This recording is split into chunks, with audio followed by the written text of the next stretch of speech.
Got it just in time. I was, I always talk about the process of clicking buttons and making sure that things are laid out a certain way. Morning, Alex. You missed it last night. We were on for about an hour and 15 minutes. We did a bit of a power hour when I got back in town. It was Maddie. It was Jared. It was Nick. It was myself. And yeah, it kind of in true soccer over there fashion went off the rails a little bit. I know you're shocked. But we did, Alex, talk about the latest at Newcastle and lawsuits and things like that. And we might bring that back up again this morning for those that missed last night. But, John, hear you there. It's a Thursday, so Thursday thoughts. Whatever's on your table, whatever's on your mind, and go ahead and bring it in. Niko Moreno set to join us, as always, at 10:30 to get the Pacific perspective on things.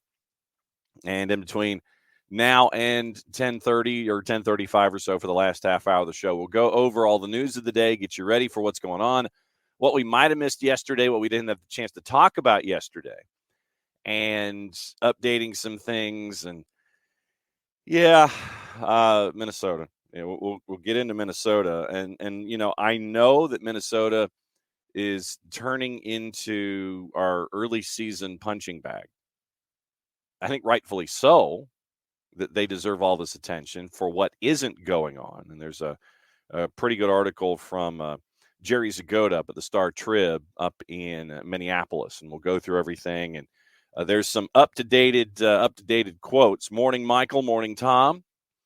And can't thank you guys enough that were on with us last night, hanging out in the Twitch pitch, and back at it again this morning. So we do have a bit of an advancement for those of you that missed it last night. There's another name in the mix for Thiago Almada and Atletico Madrid. And we've discussed that process of what has to go down and what might be going on. Morning, Dawn Star. First time back in a long time. So glad to have you back, Dawn Star. 4Card, good morning. And so we'll introduce the new name into the process for Thiago Almada and Atletico Madrid. And the signing, since we didn't get the chance to talk about it yesterday a whole lot, Bartosz Slisz is now in. Polish Power. Bartosz Slisz is now in from Legia Warsaw. Very classy thing that Legia Warsaw did on the 280 character app on their particular account. They said, take care of our boy. And I thought that was very classy, very cool.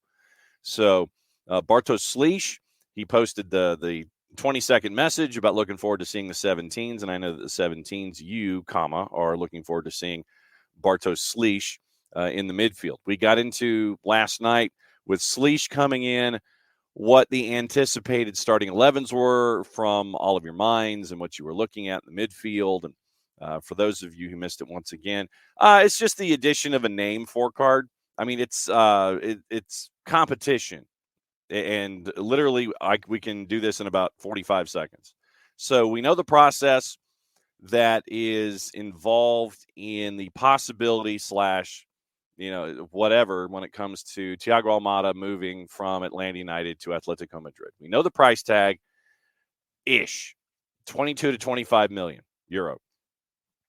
And right now, and it was the way that it was phrased. It was not. I mean, it was the writer of the article probably that said that Atlanta United would be doing a favor, because we all know, and we've been sitting here saying, okay, so we're looking at a $30 million price tag. But when you see something like that, and the idea of 22 to 25 being the number that was announced by AS overseas, you're thinking, okay, then there should be a percentage of the pass that's attached. And that would make sense. So it would be Atlanta United with whatever price they attach to Thiago Almada. Then in turn, and that's the thing. It's the sell-on that would be like, my guess is 15%, maybe 20%, depending on how far away you get from 30. So if you look at it, I mean, just straight up percentages. If we're looking at 30, but then it gets into the 22 to 25. 5 over 30 is 1/6. So that would be like 16.7%. So at 25, you're looking at maybe 15%. The further away you get from 25, you're looking closer to 20. So I would probably say, just like I said, just taking the math that's on the table and extrapolating it, and trying to do math early in a show, is always very difficult. I would say if you're looking at 30 as your base price, then the more you work backwards, just literally take that percentage and work it over. So 15% away from 30, something like that. That would be my guess. If you're at 25, it would be 16.7%, so 1/6 of it. 17%, somewhere between 15 and 20% on the sell-on. So that would be my guess. Like I said, we're just doing basic math and extrapolating. But remember the situation. Angel Correa has to go from Atletico Madrid to the league that we neither really discuss a whole deal or acknowledge, even though we do have some news out of it this morning. We don't acknowledge the matches or when they're played on whatever network it's on and whatever time. It's the league in the Middle East, the new one, where they're spending a lot of money. Correa has to go from Atletico Madrid to that league. He shares representation with Thiago Almada. And so Thiago Almada has said in a rapid-fire interview with Olay that's been posted, it's making the rounds. You can look it up on the 280-character app. Rapid-fire, who'd you like to play for? He says Atletico Madrid. So, all right, you move him to Atletico Madrid for whatever, sell-on percentage, something in there. So I would probably say, like I said, 15% would be the sell-on idea the further away you get from 30 million. But yesterday it was announced Mateo Moreto, who has a fair poke of folks that follow him on the 280-character app. 260,000 followers working at Relevo. And then he also works at SOS Fanta. So Relevo and SOS Fanta for Mateo Moreto, who has about 260,000 followers on the 280-character app. Mateo Moreto announced yesterday on his particular account that there is another name that could be in consideration in addition to Thiago Almada to go to Atletico Madrid to fill that space if Correa moves. And it would be Moise Kean. And last night, if you missed it, I would suggest going back and listening to the Power Hour, specifically the last half, when Nick came in and we discussed Moise Kean's current situation. Nick admitted that Ken needed to have a change of scenery, but didn't necessarily think that Atleti would be the place for that to happen. But go back and listen to the show last night. So Moise Kean now being introduced into the conversation by Mateo Moreto about Thiago Almada and Atletico Madrid. But once again, remember the moving pieces. Angel Correa has to go to the Middle East. Same agent, Correa and Thiago Almada. That would create the opening, and there were discussions earlier in the week about other players who'd been signed, and that would wipe out the whole thing. But nothing moved from that one rumor. So Correa out, Almada in, same representation. But Moise Kean is now being introduced into the conversation. So Kean and Almada for the open space should it happen to Atletico Madrid. So that's where we were with the conversation and the update with Thiago Almada yesterday. Somewhere in there. So that's where we stand. I will do the public service and check out and see if there is anything new by using that particular search term. And we will see what's going on when it comes to the latest on Thiago Almada. Let's see. Under 23s, hotel room in Venezuela. Posted by Fox Sports Argentina, already installed in Venezuela. This Sunday, the pre-Olympic championships will begin. Thiago Almada shared an image of the hotel. So, pre-Olympic competition, a lot of it, the update seems to be that Thiago Almada has posted a picture of them in the hotel room in Venezuela getting ready for the pre-Olympic tournament. But once again, Mateo Moreto, Moise Kean, and Thiago Almada are the potentials if Correa leaves. So that's our update. Another name added to the mix. So that's where we are with Thiago Almada and possibilities of him heading over to the league over there with the La Liga. Goodness gracious. Alex, am I the only one who doesn't care if they get 15 million or 40 million? Doesn't change a thing with the rest of the cap. And remember, the league gets their cut too. But but once again, you want to be somewhat financially viable in that particular situation. I mean, yeah, you picked up a fantastic talent, but at the same time, the way that the marketplace works, you want to make sure that you get that particular, fantastic talent. You want to get the fee that's attached to it. You want it to be 50. You want it to be closer to 40 than closer to 15. So you do want to be rewarded in quotation marks for what you were able to do, and be able to take that money, reinvest it, and continue to reinvest and reload and reload and reload. And that's just how things are. Yeah. So, and Tom mentioning that particular league, he says, "Oh, you mean the league that everybody's realizing was a mistake to play for, now is begging to come back?" LOL, idiots. Yes, that one. That league. Like I said, we do have news out of that league this morning. Coaches that we thought were going to be in danger of being unemployed got contract extensions. So we'll get into that. We do have the Jordan Henderson update there as well. All those kinds of things. Like I said, we will treat that league for its news value. We ain't going to cover it, and we ain't going to really sit there and say, okay, yeah, if you want to watch it, go watch it, because I'm not going to condone or endorse that particular league and everything that's attached to it. So, yes, that league, Tom, that league in particular. And Ricky, yes, it is Sleesh season. Say that. It is going to be Sleesh season. Sleesh. Bartosz Sleesh. And so I guess if he does something positive, is it Sleeshy? Just saying.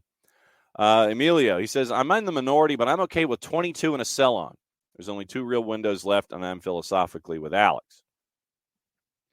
To be sure I'm understanding correctly, Tom, that money could only be used for other DPs, not into the general pool for other players. Is that correct? My understanding is that it goes into the general pool, but it does make sense that it is reinvested into other DPs and such. I've always thought that the money went into the general pool. Like I said, I could be wrong, but I've always thought that money that you get in transfers while the league gets their cut, you get to do with the rest whatever you need. I've always thought it went to the general pool. It makes sense that it's reinvested into those DPs to bring in all that money, and it makes sense that, okay, so we're bringing in X amount of dollars, let's go find the next big thing, and so you're going to spend a chunk of that on the next big thing anyway. So, like I said, my interpretation is, my understanding is that it was okay to go to the general population, but yeah, naturally you would reinvest it into other DPs. So that, like I said, that's me and my thought pattern on it. Yeah, it does change. They get GAM on some of the profit, yeah, and the league does too. So David says, I think it does change what they get in the cap. Dawn Star, Atlanta United transfer window, looking pretty good right now. So let's see if we can. And Santi Sosa, by the way, was officially introduced at Rossing for the loans. All right, so let's see if we can piece together the outs and the ins. Out, it was Hosechu, who's looking for a home, Santi Sosa, who's at Rossing, Franco Ibarra, Rosario Central, Miguel Berry, who was signed to a 2-year deal with LA Galaxy. I'm trying to think of who else I may have missed. Oh man, I'm trying to think of the others, but a lot of and so you've got the midfield that's outbound. And so inbound, you end up with, and Miles obviously outbound. So outbound was that. Inbound, Stian Gregerson, who is still working on completing the paperwork for the visa so he can practice on his own and condition. He just can't play with everybody else right now. Then you have Sleesh. You have Derek Williams at the back celebrating a birthday yesterday. Happy birthday, Derek Williams. You've got, man, I am just blanking out this morning. I mean, I know this is going to make for once again. It's going to make for fantastic audio. But Gregerson, Sleesh, yeah, they'll have piece of jail. That's probably the best way to phrase it. Working on Atlanta United. So, all right, what did I miss on the ins? The inbounds. Derek Williams in. Let's see. Dax McCarty in. We got some stuff on Dax coming up in just a little bit. And yeah, so those are the ones that, and plus the homegrowns, Luke Brennan's deal, Nick Firmino signs. So that's what you're getting there with the inbounds. So detail. No, I don't. It's like you click on something and the Cohen and net. Thank you very much, Cohen and net. Thank you. All right, so those are your inbounds, and once again, the outbounds we talked about with Sosa, Ibarra, Miles, and Hosechu, Amar Sejdic, and I think I'm close on the ones that are out the door. My brain, I'm still trying to recover from spending 10 hours in a car over a 2-day period. And I apologize for that. That was I had to go to Meridian, Mississippi quickly yesterday, spend some time there, overnight there. That's why there wasn't a morning show. Okay, so who is not here? Clement Diop, Vicente Reyes, Miles Robinson, Purata is out, Gutman is gone, Santi Sosa is officially out and loaned, Ibarra's out and loaned, Sejdic is not back, Ozzy Alonso retired, Hosechu's looking for a home. Let's see, and I think that's it. And Jackson Conway's gone. So that's what you're looking at from 23 to 24. So a lot of outs, and you're looking right now at maybe a couple of other places, maybe another couple of other, maybe some other depth pieces. Keep an eye on that stuff.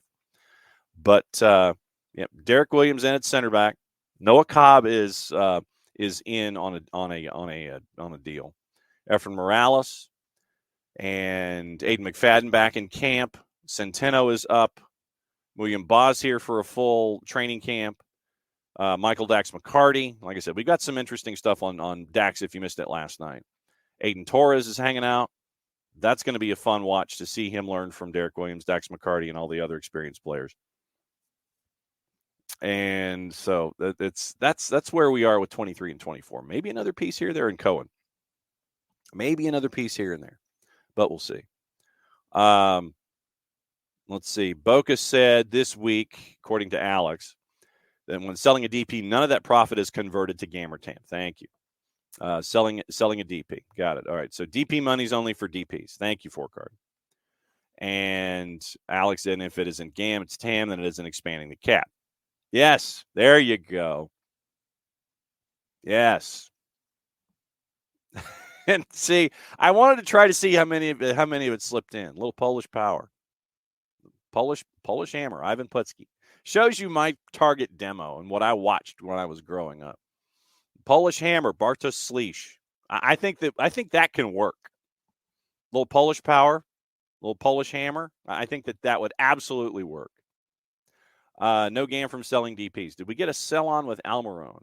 I want to say that we did, but it was small. Newcastle sale. Let me check real quick. The Miguel Almiron record transfer. Specific fee was not released, reported to be 27. And over Davies. So let's see. It looks like it was straight up 27. Does not look like there was a sell-on, but I thought there was. And it was like really small. 5.5-year deal. No, I don't want to join the Bleacher Report list. I got to go hang out with. You got to go hang out with Rafa Benitez. I don't see anything with a sell-on, at least in the early notifications. I don't think there was a sell-on attached, even though I thought there was a small one. It doesn't look like there was officially. And so no game to selling DPs. See, now we got folks remembering Ivan Putski. There you go. So Abby's got to go through the flag list, and now you've got to get Poland. That is correct. Yes, Chief Jay Strongbow. Remember him too. And Norway. One more move hoped for. And that might, is it a backup? You wonder what you're hunting for. And coming in early this morning, Nick Alifi. Morning, Nick. Wait, what's happening? We're going over the roster moves, ins and outs for Atlanta United, recognizing that Stian Gregerson and the Polish hammer, Bartosz Slisz, might be in visa jail for a while, at least, training off to the side, watching everybody else with the reindeer games, but they're at least in. And so we were looking at the ins and the outs, and Tom Russo, the airborne DJ, saying that Carlos Bocanegra said one more move is hoped for here in this window. So where could that be, thinking out loud, considering all of the ins and outs that we've experienced? Is it up top? Is it somebody else at the back to help Noah Cobb, Efren Morales, Aiden Torres learn? Where do you think it would be? The most practical, I think, would be on the back end of the formation. That's where it would make the most sense to me. But I don't think they would do any sort of sleight of hand when it comes to Almada's situation. I think you're pretty stacked up at the top. So I would have to say it would be on the back end. I think that's where you've had the most challenging points for the past couple of years has been defensive depth. You've been able to bring up, some of the young kids to play, but I wouldn't, be beyond the idea that they would have one more depth piece coming in just to make sure everything is all well, Yeah, and so and Abby's like maybe a defensive midfielder somewhere in there. Once again, just to help the middle with Efren Morales, Noah Cobb, Aiden Torres, help them learn as well. You've got Derek Williams in already, and you've got Stian Gregerson once he gets out of visa jail to anchor the back line at 6'4". I have not gotten into opening kickoff this morning, and it's traditionally here there's a topic that we might think about and go, well, that it you don't have any ideas for opening kickoff, and you're kind of sitting there wondering, okay, what in the wide world of sports do I talk about to start the show? And everybody wanted to get into the Thiago Almada discussion after I mentioned the Moise Kean addition to probably being a part of the discussion at Atletico Madrid if Correa leaves and goes to the Middle East. And I said, go listen to last night's show because you went into what was going on with Moise Kean and his idea. And I want to send folks to last night to where you analyzed Moise Kean and his current situation. But opening kickoff this morning, we're going to go to Minnesota because Jerry Zgoda wrote a piece at the Star Trib. And so here's and there's also a new quote from Will Trapp about all this. Minnesota United has started a season of transition, awaiting the arrival of its new sporting director, the hiring of a new head coach, and again starting without its best player, all with the regular season opener, now technically 38 days away. Zgoda wrote it yesterday at 39. Star midfielder Emmanuel Reynoso did not report for the first 2 days of preseason training Monday and Tuesday, repeating what he did a year ago. Remained away until mid-May because of what he called a family matter involving his young daughter. Two other Loons players, Franco Fragapane and Tani Oluwaseyi, are both out of country following the process to receive their immigration green cards, the club said. Loons trained without all three, led by interim head coach Cameron Knowles. So for those of you that may not remember, Knowles took over as the interim coach from interim coach Sean McCauley. Sean McCauley left after coaching the last couple of matches last year, after they dismissed Adrian Heath with a handful of matches to go when they weren't going to make the playoffs. They went ahead and fired him before the end of the season, and nothing was going to change, so you went ahead and dismissed him anyway. Sean McCauley was the interim. They were cool with that, cool with the interim being the coach coming into this season with McCauley. But a couple of weeks ago, Sean McCauley was like, I'm out. So the interim coach is gone, and he ended up being the new head coach in Indy 11 and USL Championship. So now Cameron Knowles is the interim to the interim. He is the new substitute teacher. And he became the only McCauley's now was the second head coach. Adrian Heath was the only coach that the Loons ever had. And then now Cameron Knowles is in.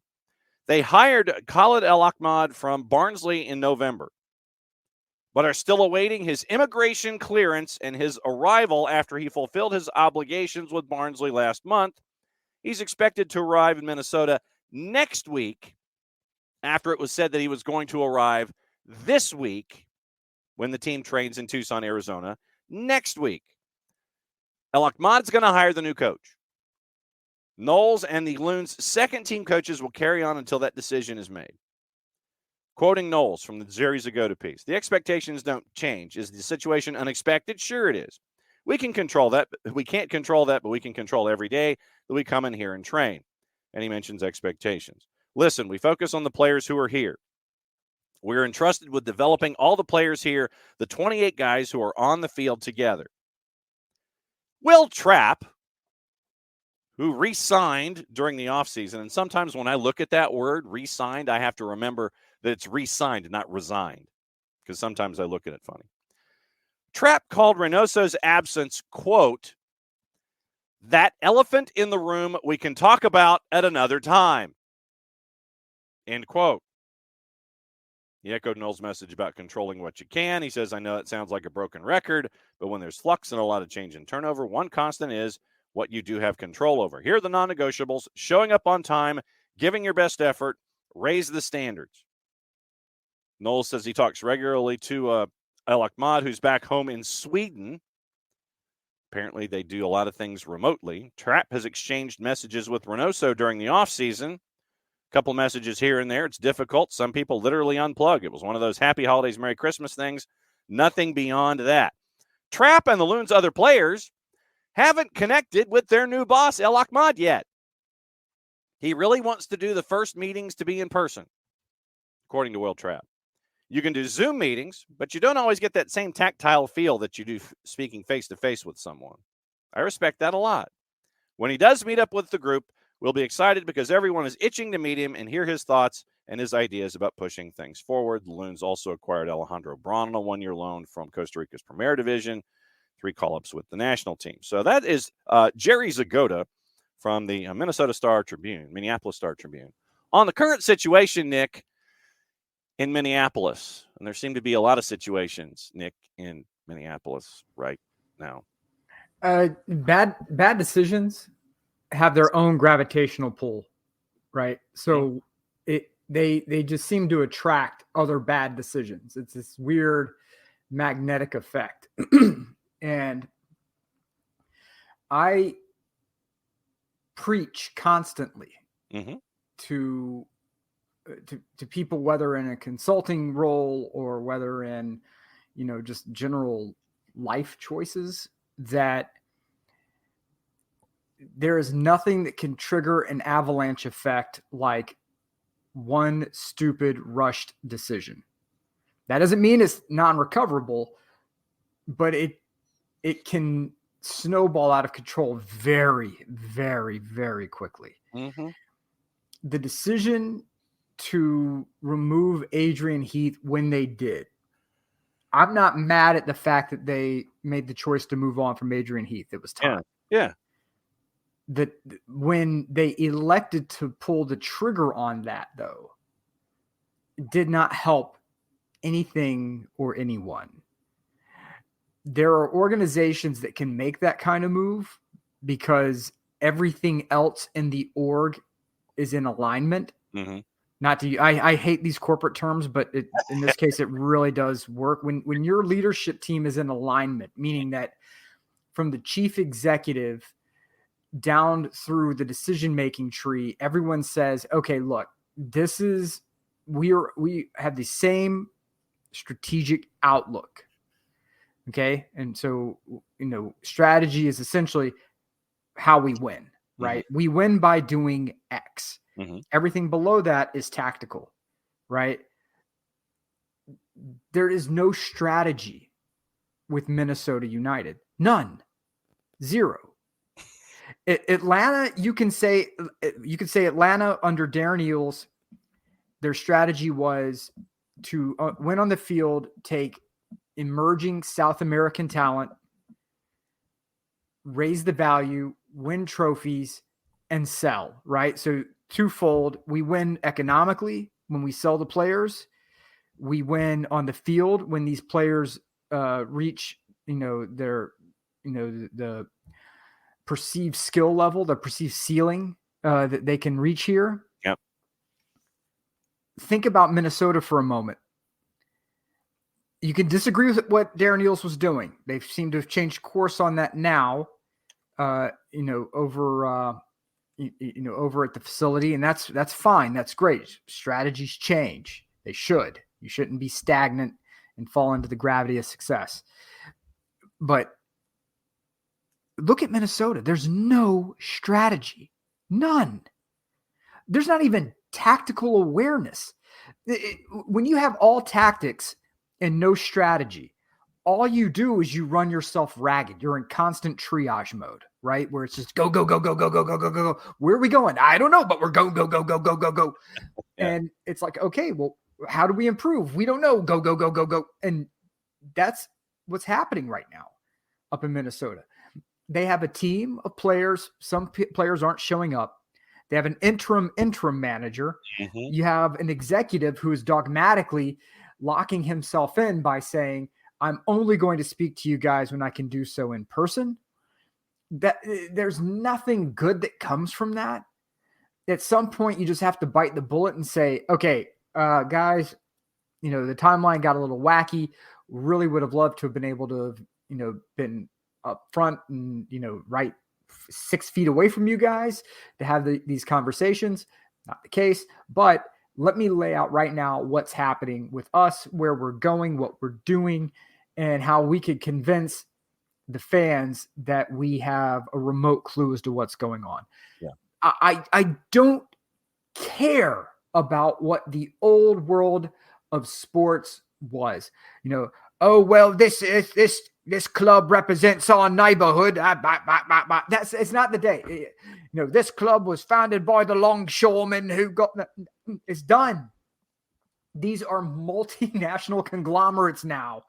These are teams that are owned by former CEOs and CEOs, captains of industry, millionaires and billionaires, and they are pitching a product and service, and we are the consumers of those products and those services.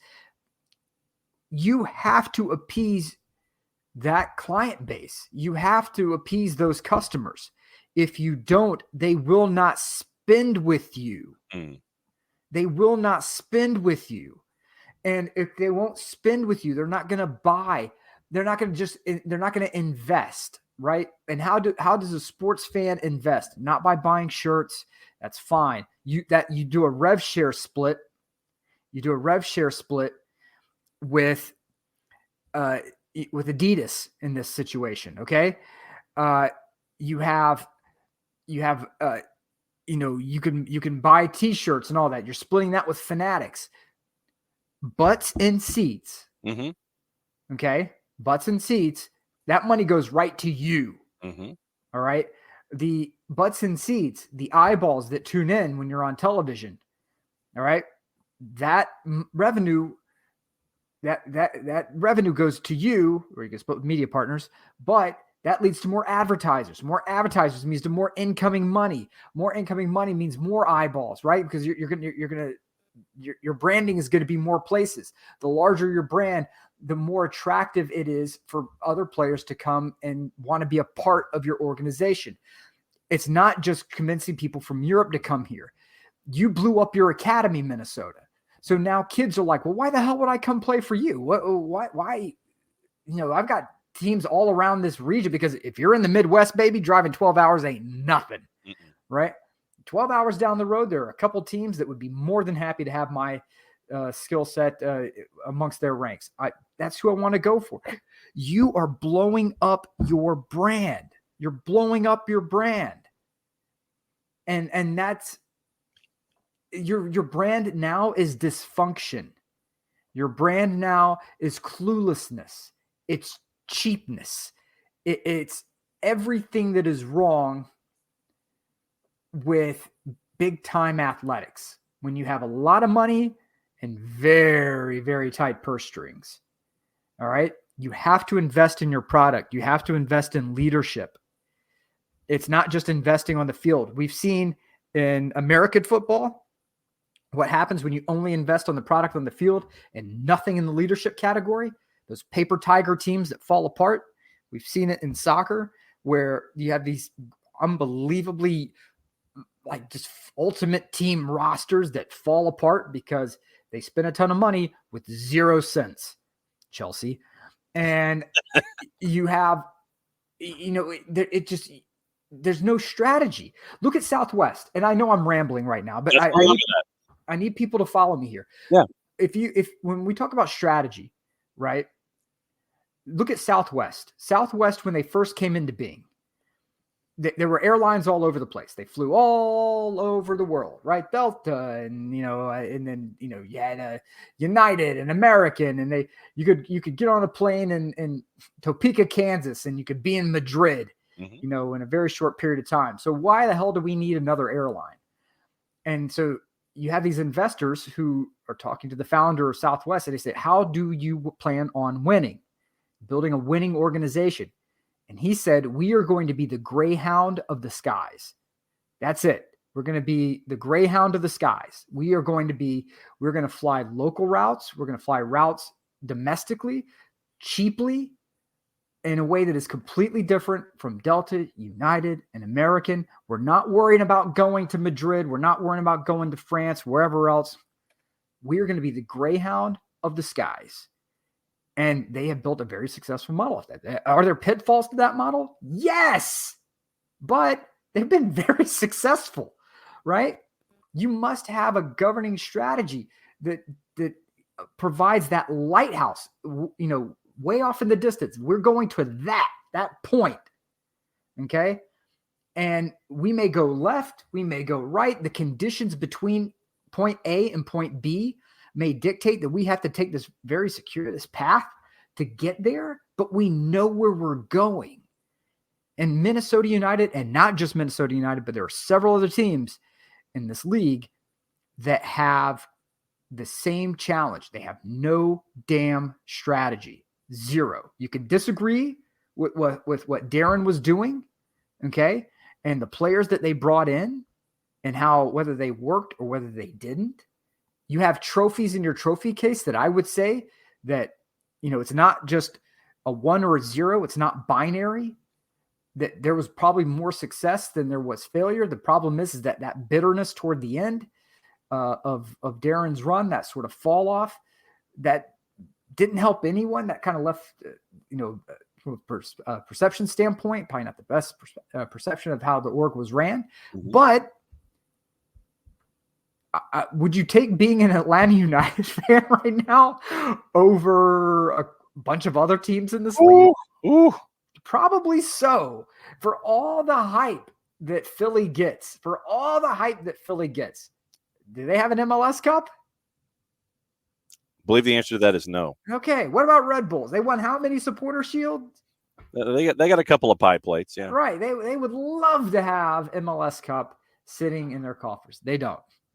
Orlando would love to have that. Miami would love to be able to have, been able to make the playoffs, go on a run and hoist the MLS Cup. They would love that, right? Mm-hmm. We know what the lighthouse is in this. We know how to build an org that is sustainable financially, reinvest on field and off field. And you see how they're bringing in talent, right? And so both from a leadership perspective and an on-field perspective, none of that's happening in Minnesota. None. Look at LAFC. LAFC had Chiellini, whose joints were falling up. They were imploding like the friggin' Titanic sub. And what happens? He leaves the field and he goes right in to their front office. He joins the coaching ranks, right? So now he's like working with youth talent there. Okay. That is an org with a strategy. Look up in Carson.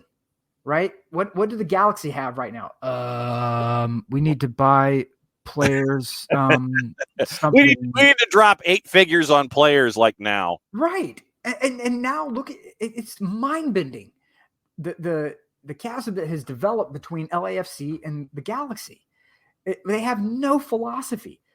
All right. And in chaos, there's opportunity. And in this chaos, there are players who are going to take advantage of that opportunity and make a hell of a lot of money. And they're not going to have a lot to show for it when it's done. And I apologized a little bit for having Minnesota United as a punching bag to start the season. But it has to be, we have to tell stories like this here on the show. So folks will get how, yes, approaches can be different, but your goal should be to advance in an MLS season as far as possible, or win a trophy in an adjunct competition, whether it's Open Cup or Leagues Cup, what have you. Right now, with Minnesota United, they are on the verge of being a cautionary tale about how not to do things. They're already how not to do things, but they haven't played a game yet where you're talking about wins and losses. They don't have a coach. They do not have a full-time head coach. You are on your second substitute teacher right now. You thought that first substitute teacher, you were cool with that first substitute? That sub left your school, man. Left your school to get a gig being a teacher at a middle school by comparison. If you're saying high school, then it's the next level down. And you've got your second substitute teacher in there right now. Your principal is in another blanking country, and he's trying to run the school virtually. He's in another country. You say he's in another state, whatever. But your principal is in another state trying to run the school because he can't come into your state right now for some reason. That's what you have, a principal trying to run a school from another location, and your second substitute teacher for your class of your discovery program. This is not good. No. And you have 38 days before your season starts, and this Correct. is your situation. 38 days. 38 days. We ain't met him yet, but he sounds great. You were going to have the most Mickey Mouse system on earth in order, like break it. Like in the Marines, we had a statement for people who were like really slow to pick up on instructions and orders and like how to execute certain things. We say, look, for Lance Corporal X, you got to break it down Barney style, man. You got to break it down Barney style. Like, like, I love you. Like you really have to break it down to its like simplest form in order to teach these people how to like function normally. Yeah. And why are we harping on Minnesota? And I get that some of the people may be like, Jesus, they keep railing on Minnesota. Why is this happening? Because if you look at any of the leagues around the world that are top heavy, right?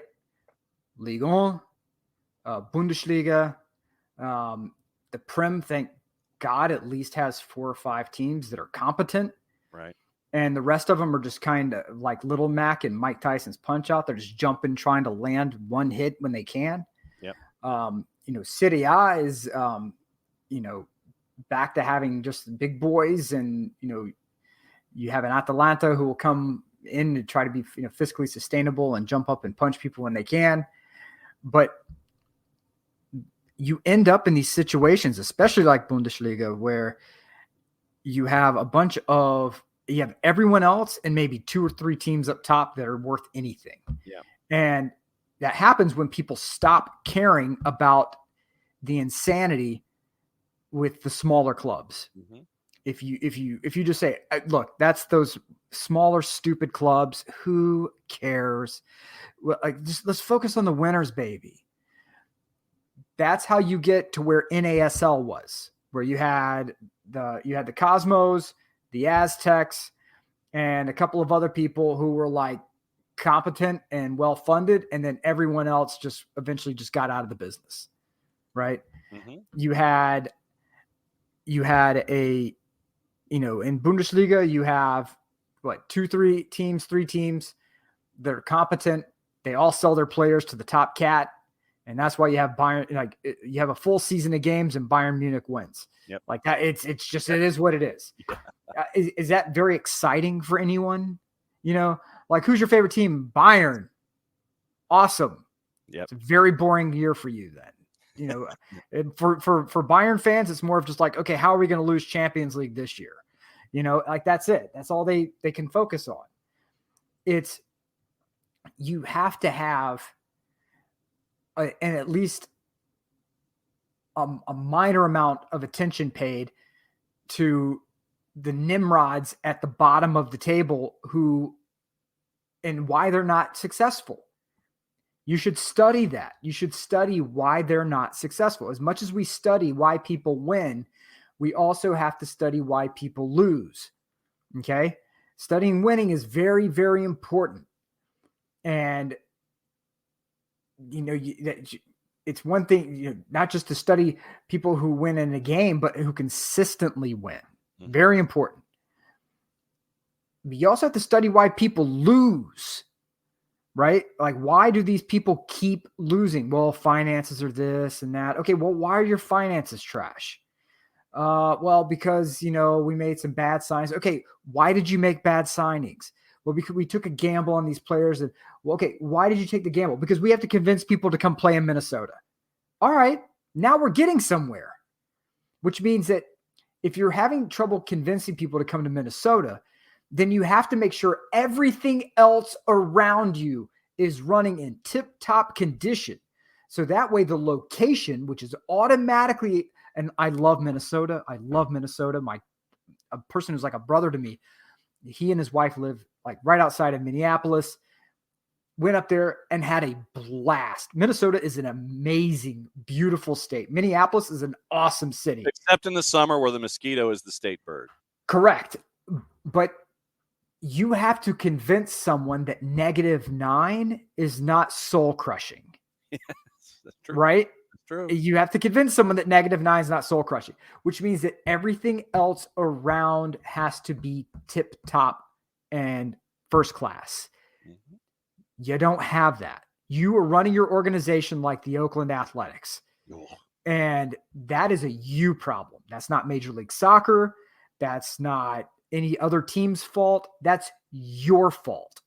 You have the same access to spending as everyone else in this league. You elect not to do it.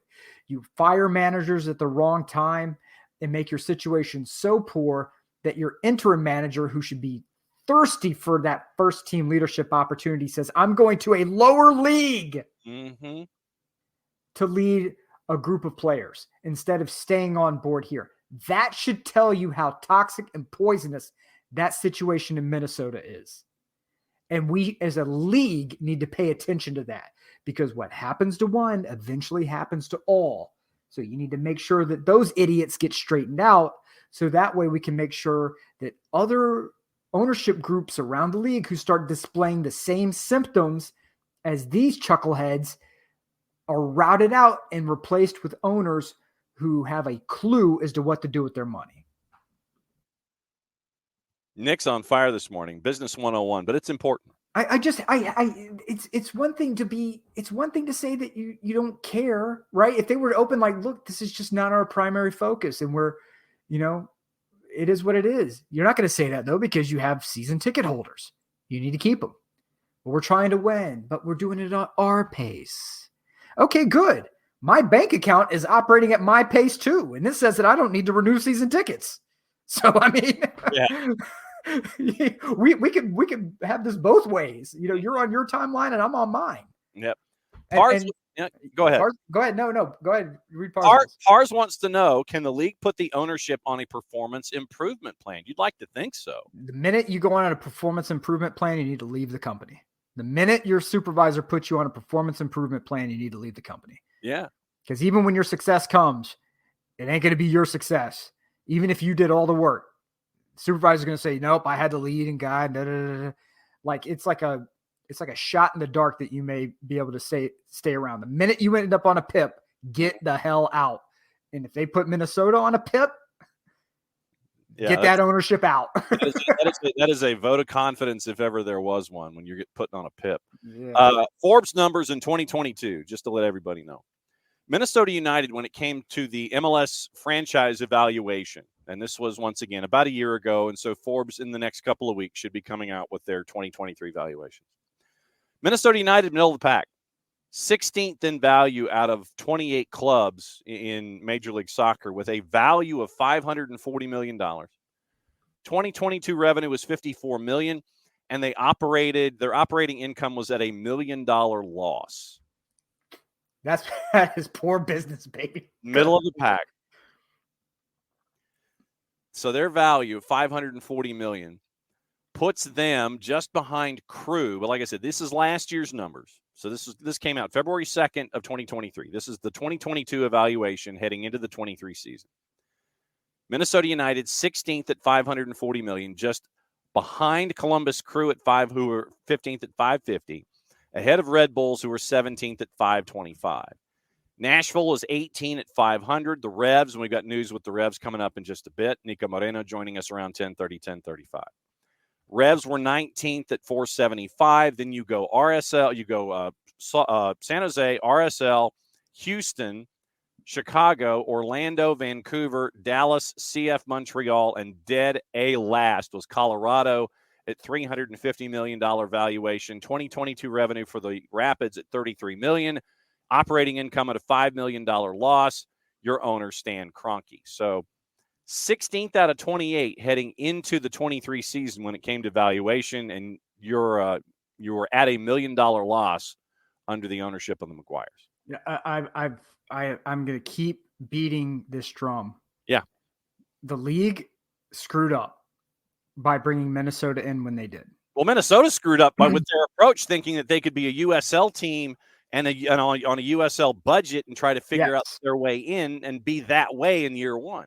100%. They completely misread the situation around them. They went into a war zone with a butter knife and acted like they were so shocked when nothing worked, right? Like, well, hey, what's going on? The league needs to contact the Wilfs. The Wilf family is the family that owns the Minnesota Vikings. Mm-hmm. And they need to say, guys, Ziggy, what do you think about buying the Minnesota United? Well, we already own Orlando City. No. We'll find an owner in Central Florida to take Orlando. They'll take Orlando. You take Minnesota.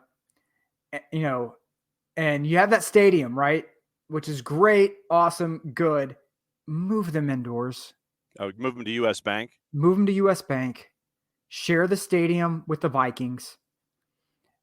That will be far easier to convince players to come if they're playing indoors, out of the elements. You keep the stadium and use that for your facility, your training ground, whatever. I don't know. Find a use for it. Lease it to high school teams, whatever it is. But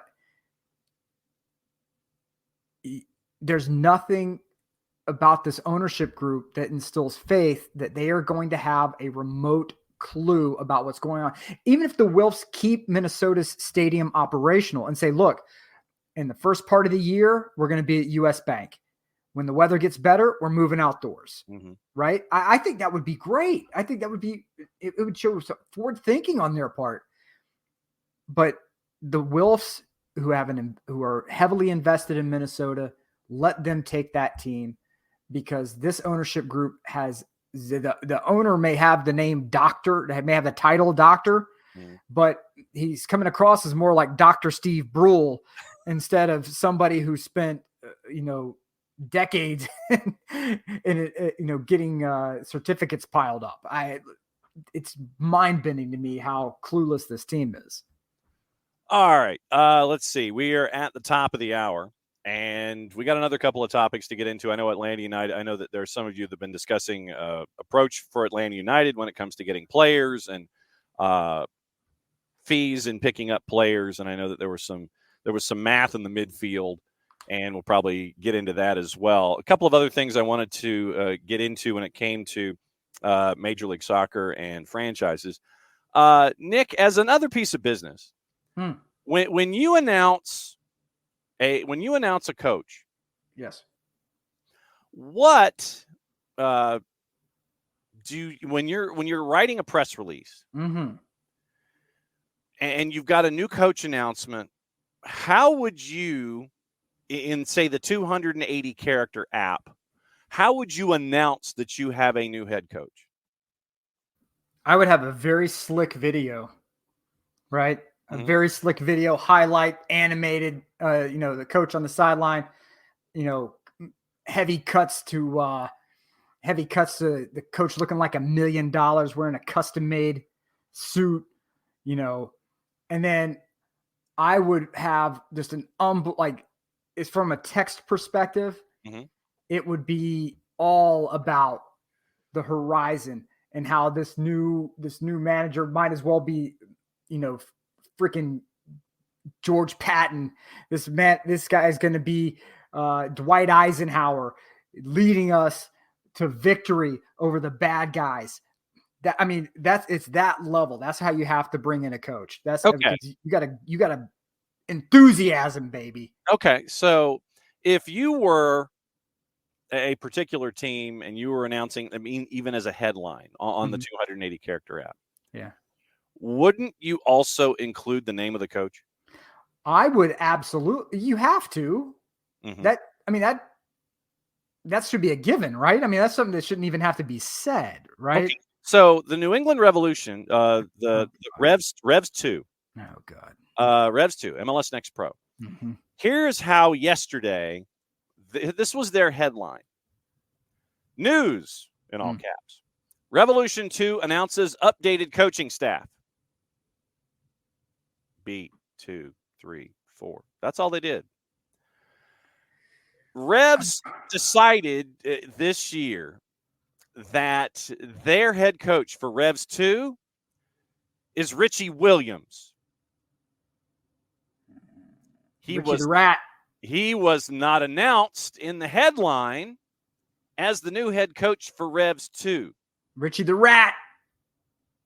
So the Revs are keeping Richie. We had wondered. That is not me, by the way. That's not me. That's me. That is me. Revs 2 announces updated coaching staff. And then you have to click on the article to see the coaching staff update. And I'm clicking on the article to see the coaching staff update. Way to give away clicks, John. New England Revolution 2 announced today several updates to the club's second-team coaching staff for the 2024 MLS Next Pro season. Following Clint P.A.'s move to the first team as an assistant coach, Richie Williams assumes the role of Revolution 2 head coach. Yep. You have to click on the article, and you get to line number 4 before you understand that Richie Williams is the new head coach of Revs 2 in 2024. In the PR world, we call that burying somebody. Whenever you're trying to bury the bad news or the controversial news or the news that is going to not go over well, you bury it, right?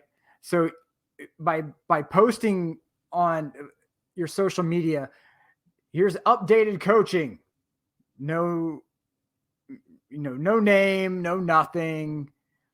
You're hiding, right? You're the object behind the 8 ball. You're hiding it. You're playing a shell game, right? Which under which shell is which is a little ball and whenever you have to click through to a site and then read down, you're just even more, because what you're going to have is they know when they are putting this social media strategy together, they're sitting in a room and the general manager or team leadership comes in and says, okay, comms,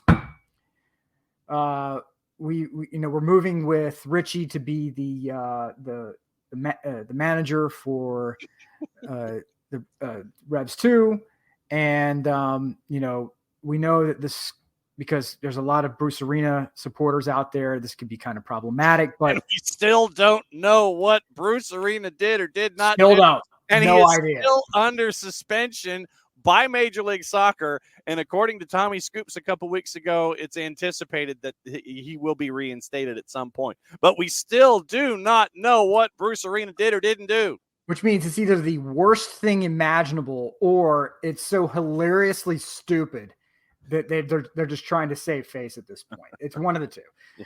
But then the manager goes, okay, all right, so you guys have that.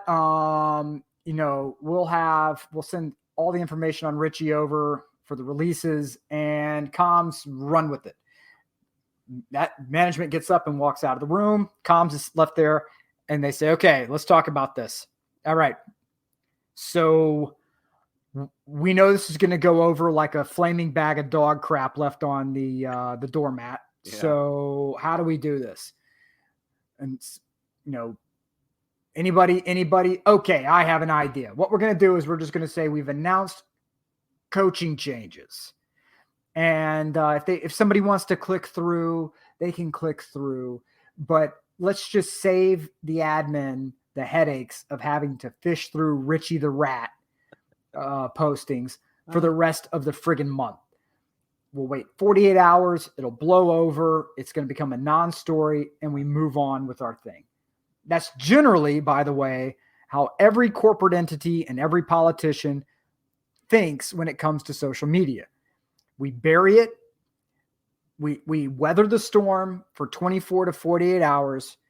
Eventually, everyone moves on, and we could continue about our business, right? And there will always be a segment of the fan base and or the population who's just mad at the world. Uh-huh. And they're going to stay mad, and there's nothing we can do about it.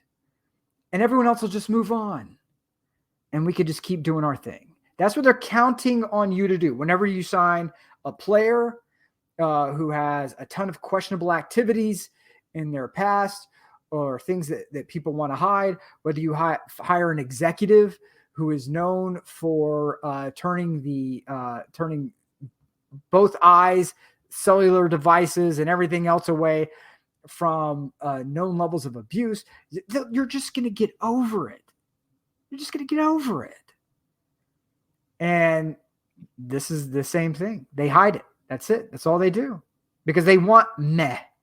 They want, oh, well. They want who cares. That right there, in their mind, gets solved by winning.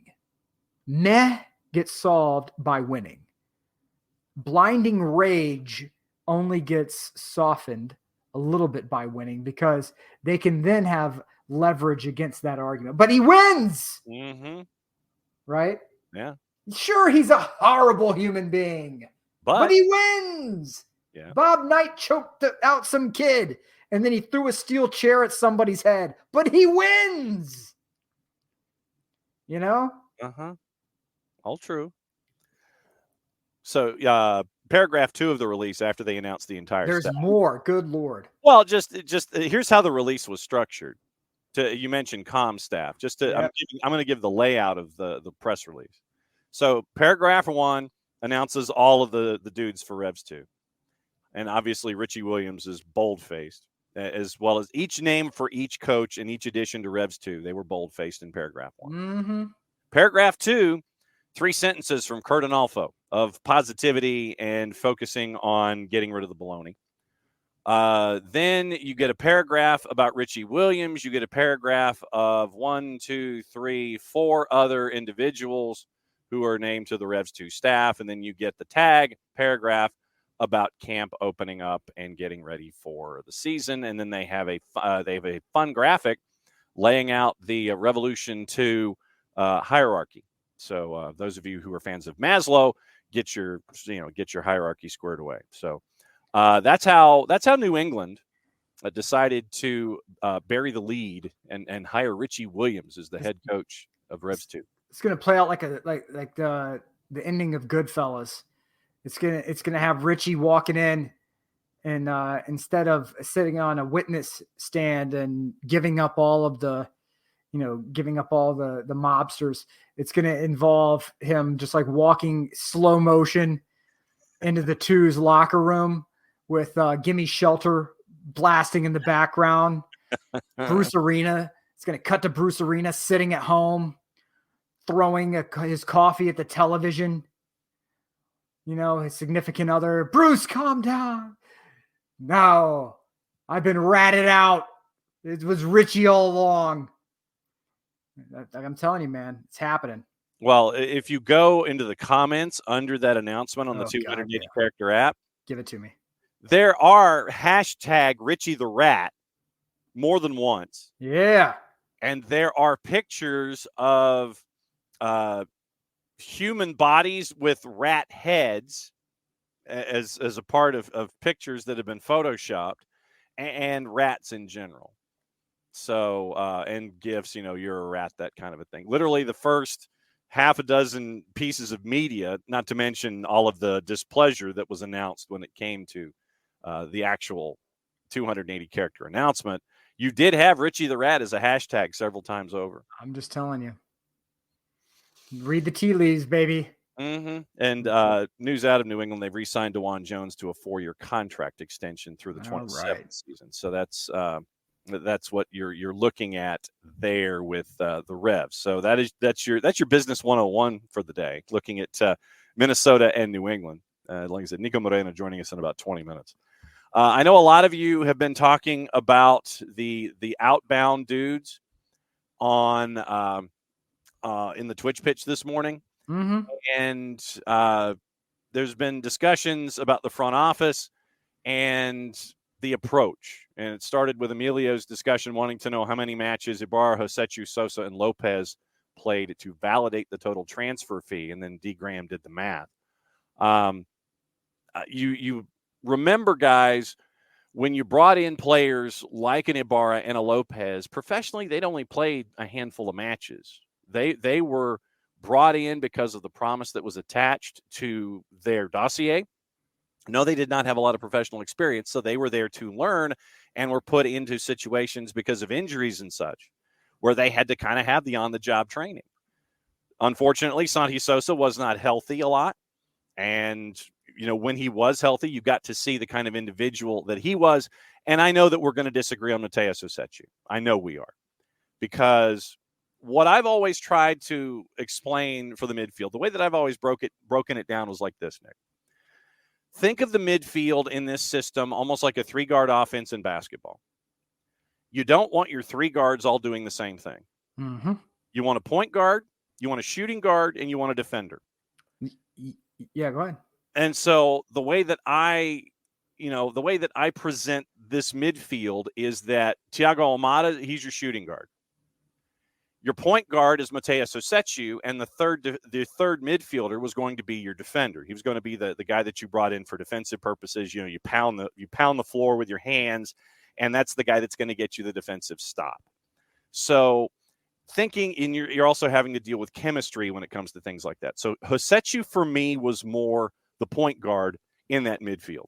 He was the guy that calmed things down, looked at the shot clock, made sure that pace was there. Everything's fine. Okay, where's my outlet? Okay, I'm going to pass to this guy. We'll see what happens on the offensive side of the ball.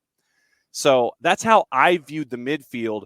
And I know that a lot of folks, like I said, Emilio and folks were looking at numbers and matches and things like that and wondering about justification of fees to bring those folks in. So that was just point number 1 as we go down here and catch up on the Twitch pitch, Nick. Yeah. Look, I mean, I may disagree a bit about. I think Almada is more of your orchestrator, in the point guard role. Sure. That's my 2 cents on it. However, but my thought is on this: is that when you had we had Jeff Lorenowitz back there, right? Who was originally, I think, brought in to be just a depth piece. There to be a starter year 1, there to then rotate a depth piece, and then in year 2. And I think that whenever Lorenowitz ended up retiring, it put you in a position where you have to then, start figuring out the next steps, right? And you had talent that you were looking to move, right? Bring in, build, sell, bring in, build, sell. Yeah. And I believe that there were players that if things had stayed the same, like Gabriel Heinze had not burned every bridge internally, and then I also had the media, go knives on him and everything else. I think that you're probably getting this conversation would probably be very different regarding Sosa. Yeah. Right. Probably very different regarding several players. Mm-hmm. But the idea is that you bring someone in the ideal world, they're a starter out the gate. Yeah. In the ideal world, they are starters out of the gate. It's not an ideal world. Players come in, they may look like they're starter material. They don't necessarily settle as well as you would hope. They don't play as well as you would hope, as consistently as you would hope. Yep. And consistency, I think, is really the key here, right? Like in moments they were like, oh, wow, okay, cool. Pfft, heck yeah, man. And they just couldn't be consistent with it, you know? And over time you say, all right, well, we got this contract. We can't just dump the contract because we're in a cap league, right? So it's not like, Chelsea, Arsenal, Spurs, anyone else who signs a player that's not working out, just throw them on the bench and then get rid of them, Doesn't work like that. Right. You have to get, when it becomes apparent that a player is not working out quite like you would hope, you try to find the best value possible for that player while you have control of their contract. And when that happens, you could just make the best of it. Like, look, we're going to change this player's role from starter to reserve, and hopefully they play their way into a starting role. When they come in, this allows them to sort of, change. Like when you change a batter's where they go in the batting order, it's, look, we're just going to try to change things around you, put some more protection around you. So that way you don't feel like you have the world on your shoulders. You could just go out there and play, or if you come in as a spot starter and now, wait, nope, we're moving you to the bullpen, we just try to change things up, and you go from being that sort of bellwether that we could put out there and just, have you carry us, to instead help us how you can. And if that still doesn't work, then you say, okay, look, it's time for the parting of the ways. But I think Rossetto was probably a better player than, and I'm happy to take slings and arrows, and you don't know what you're talking about, Nick, on this. I think Mateus Rossetto was a better player than people gave him credit for. I think, especially considering how the limitations of some of the players now with 2020 vision, we could see that he was probably carrying a bit more of that midfield than we gave him credit for. Yeah. And, I think it, we saw the limit of what he could do, and it's time. You've upgraded literally across the board in the midfield. You can say what you want about Ibarra. Ibarra's, the heart was there. Mm-hmm. Talent was there. Speed, pace, probably not. Kid worked his butt off. Admirable as hell. Mm-hmm. Tough as hell. Endeared himself to the fan base. You've upgraded that position. And it's a cold world, but you upgraded that position. So, the mentality with the org has changed now. It's just changed. Yeah. So the player profile is different. Yeah. David thinks the big Garth Darren difference is how aggressive the build is. Darren and Carlos signed guys like Almada before they cleared a roster spot. Garth seems more focused on a longer-term plan. All the conversations we've had with Garth have been short-term pain, long-term gain. That's what it's always been with Garth. David continues. Clear a DP spot, create space and value, have depth, build more consistently. Thinking the extra gam that Atlanta United had early got those guys in full deal mode day one clearly was not sustainable. When the mindset of you bring players up and you develop them and move them on, that, again, in a perfect world, is how clubs in Europe are, made sustainable. When you have catch lightning in a bottle, you win. When you don't, you move the players on, the best you can. Mm-hmm. I think that anybody who looks around MLS and says that Seattle has not figured out the best way to be a consistent winner within the cap constraints, if you said it, look, the Sounders just don't, whatever. Sounders aren't that great. I think you're at best confused, and I think at worst you're being disingenuous. That is the model of how to win in this league, right? And the model for Seattle winning in this league wouldn't necessarily be the model of how a team wins in another league, but it's how it happens here. And so to take one of the architects of that process and bring them in, I think it's an absolute win. And he's going to sit down with Carlos, and this has already happened, obviously. Yeah. And says, look, the kids from Argentina have been great. There's been some boom. There's been some bust. We need a little more quantifiable data on our future signings. We need players who have a little bit more game tape, played in different scenarios, different conditions, understand the kind of level of a team they're going to have around them. So you're not getting a kid from Buenos Aires who thinks he's walking into Real Madrid. Yeah.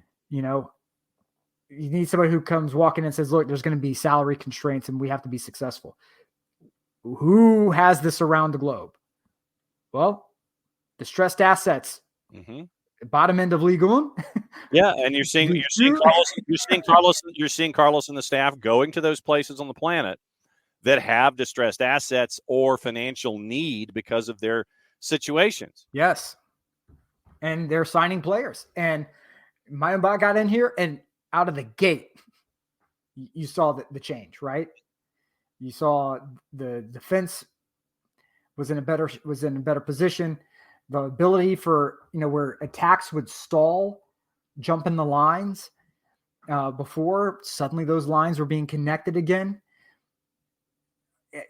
It helps when you have players who can come in with a little bit more maturity and a little bit more of an understanding about what the situation of the team is, the situation of the league is. You're not going to shock any of these league bottom end League 1 guys and League 2 guys with, hey, look, we kind of reached our spending limit. Oh, okay, cool. This is something they've heard many times. It's nothing new for them, I mean, if you look at where you mentioned distressed assets and where Carlos and the staff are now looking, I mean, think about it. You have Tristan Muyumba, who comes from Guignon. You've got Sabalob Janidze, who comes from Hatayspor. I think they were bottom of the table in the Turkish league. Then you have Jamal Chiade, who came from Le Havre. So once again, you're looking, and then once again, Gregerson, who comes in from Bordeaux, who's fighting for their lives in Ligue 2. So once again, you're trying to find those places where you've got those experienced dudes. Muyumba comes in at the age of 24. Lobjanidze comes in at the age of 27. Then Jamal Chiade comes in at the age of 28. So you're getting these guys who are in their mid to late 20s from these distressed locations to help out what you're trying to do philosophically.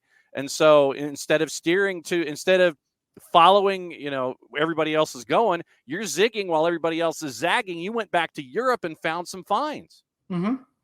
Yeah. And not every, you don't need to sign. If you could sign a kid out of Arsenal, great. If you could sign a kid out of Spurs, great.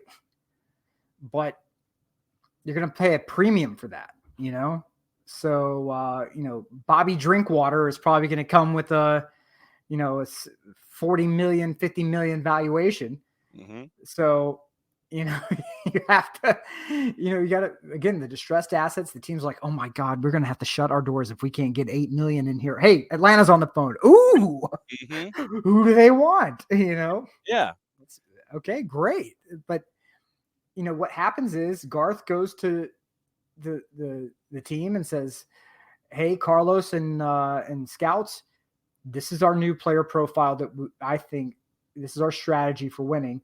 We target these kind of players, and we keep them around for a little longer.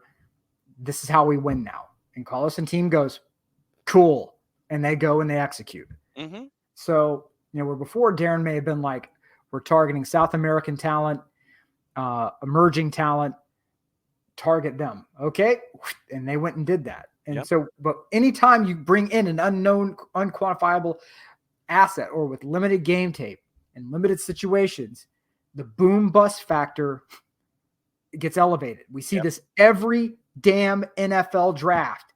You have a quarterback from a blue blood.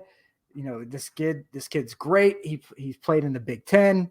He's played in all kinds of weather. It's no big deal. All right, great. But then you take a kid from Wyoming. Mm-hmm. You may hit a pot of gold, or you may hit a pot of flaming poo. There's no telling, right? But you have to, not everyone is going to be a Patrick Mahomes or a Josh Allen. You will have a lot of Cliff Kingsburys out there who are probably better coaches than they are quarterbacks. Yeah. And better coordinators than they are head coaches. Correct. And so it's the same thing when you're talking about these players, really young players coming out of a situation, coming out of a mid-table team in Argentina may not translate as well as you think they will. Yeah. In MLS. Yeah. D. Graham says the non-pro rel aspect takes the pressure off of those players too. The players know they're not going to be sold, meaning over here, if the team gets relegated. And then Tom Russo. And Tom, what about Josh Windass at Sheffield Wednesday? He's being looked at by MLS teams. Tom is surprised the league hasn't mined the lower tiers of the EFL, the Championship, League One, League Two, for solid players looking to make a better wage, maybe get a little more notice for a bigger move later. Absolutely. And David, with the true philosophical question for you, Nick, who puts flaming poo in a pot? Scoundrels. And then they scoundrels and proprietors of the shenanigan activity. Proprietors of the shenanigans, and they try to sit there and it's like the Anthony Bourdain segment in The Big Short. Where you have 3-day-old fish. You make a seafood soup. Mm-hmm. Yeah, the morally ambiguous chef that I am. Yeah. You said like you know exactly what Bourdain is doing there. Yes, exactly. It's like this fish didn't sell. It put it in the pot. Hey, it's fish stew. That's right. So it's the key thing here is, oh my God, Hutcho. Oh, you are a master of chaos, microwaving the fish. Oh man. Oh, madman. See, this is what happens when you start talking about food with Nick, and how to cook it. The microwave is not going to be a part of this discussion. No, my God, no. There's not a microwave in my house. I'm just letting you know. There's not. No. Okay. Absolutely not. All right. Changes the texture, changes the flavor. No. Okay. Not a good trade-off there. No. Franco Panizzo, like I said, Niko Moreno joining us around the corner. Franco Panizzo mentioned that there is one particular individual who is under contract with Messi and Friends. And he is a part of the old regime, shall we say. God. The problem that is occurring for one particular individual at the beginning of training camp for Messi and Friends. Here's how it was phrased by Franco. One Inter Miami player who was absent from training was Harvey Neville. Sources tell me Neville did not take part in any of the optional practice sessions that the team held earlier in the week either. No. So yesterday, following up on that, he wanted to find out more about Harvey Neville and Messi and Friends. Messi and Friends officially issued a no comment regarding the status of the absent English defender. I'm thinking maybe they're trying to find a way to see if they can get some kind of or assets and send him to Portland so he can be with his father again. Look, I mean, we'll send you $10 in TAM. Yeah, basically. That's it. You're getting $10 in TAM. Mm-hmm. You get the deal done. You just get the deal done. That's it. That's all you do. Just get the deal done. Get the kid out of there. Mm-hmm. If the kid wants to, here's the thing, the kid may not want to. And that's the key. Kid may want to, I'm going to do it on my own steam. Mm-hmm. Mm-hmm. I understand that, we've experienced that here in Atlanta with with players that have a game that only a parent could love. Yeah. But yeah. Yes, absolutely. Going back over your cooking, sir. Tom says that's why the special at a restaurant may not always be the best option. Usually it's because they have to get rid of proteins that haven't sold. Indeed. Not always. Sometimes they get a good deal on something they don't usually get, so it can be a crapshoot. But that's right. I'm kind of leaning toward comment and sentences numbers 1 and 2 myself. Well, it depends. I mean, like you have. So if you. There's a lot that goes into this, right? So it depends on where you are.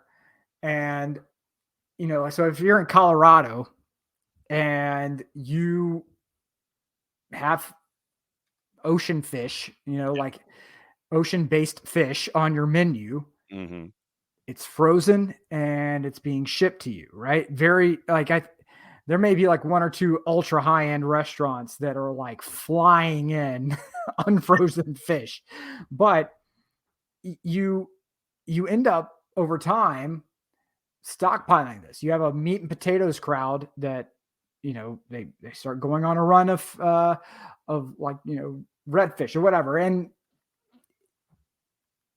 that's great, but there's going to be a period where that, waxes and wanes.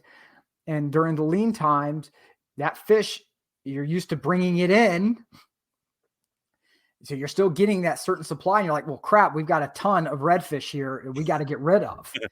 Even if it's frozen, it still has a life where it's not going to really be good past date X. Right. So what do? Well, okay. Well, we make a seafood soup, or we make make it this and make it that, whatever. You find a way to get that protein out of there while making up as much money as humanly possible. So you want to make a dish that is very cheap to make. Soups are traditionally very cheap to make. And you can just hack it up, chop it up. You don't have to present it in a pretty way. It doesn't take a ton of time. Hack, in the soup it goes. You cook it with some very fragrant, herbs, and you cook it with, all the tasty stuff surrounding it to kind of mask the fact that it was frozen seafood, and then out the door it goes. That's why when people say, in Italy, you don't put cheese on seafood, right? Think of like how big Italy is, right? It's a very narrow country. Yeah. So even if you are in Milan, you're not terribly far from the sea. Yes. You could still get fresh seafood. You want fresh seafood to really be like, it should have, the smell and the taste of like ocean air. It should not be pungent. It shouldn't be, anything that kind of makes you go, oh, okay, all right, that's fishy. That's a no-no. But if you have fish that has been frozen or has been locked away in some grocer's freezer for God knows how long, you're going to have restaurants that try to cover that up. Yeah. Like we're going to make a very rich tomato sauce to cover this this very old frozen shrimp up. Or we're going to make a tomato-based soup, with a metric ton of lemon in it, to get it to kind of cover up that flavoring. And you also get some chefs who just don't know how to prepare. Like you get like sail cat, for example. If you don't cut the bloodline out of sail cat, it really, really messes with the flavor. You got to cut the bloodline out in order to get that nice, clean fish taste to it. Mm-hmm. But you have some chefs who don't know that or do it. So that's why sail cat ends up getting such a bad reputation. Or I don't like eating shrimp because I don't like the dirt grains inside. Well, that's a lazy chef who doesn't want to devein the shrimp, because they're dealing with frozen typically. They don't want to deal with that. If you're cutting fresh shrimp, it's easy to take the head off, devein them, and take it from there. Smart chefs will do the shrimp with the heads on anyway, because then you can make your shrimp stock, your seafood stock out of that. Yeah. What do you mean, yuck? Just, you not wanting to devein and things. It's just I mean, look, you're in a kitchen in the rush. If you're in a kitchen and you're in the rush and you're doing food prep, the idea of peeling and deveining a ton of shrimp in the middle of an evening rush that's like Dante's like third circle, like third ring of hell. So, but you need to do it. It's one of those things that sucks, but you need to do it. But a lot of chefs don't do it. They're undermanned, they're understaffed. And, I think undercrewed is probably the appropriate response. Yes. Undercrewed, and they need to, it's like, all right, well, look, just put it in there and send it out. All right. Okay, great. Exactly. All right. So it's that time. It's last half hour Thursday, which means we go out west. We find out which numbered cup of coffee is in the Rave Green mug. We will get this answer. And Nick, the conversation that we were having about Garth Lagerwey, let's carry it over and welcome in Niko Moreno. Niko, it is Nick, it is John, and it is you. Welcome, sir, for your Thursday.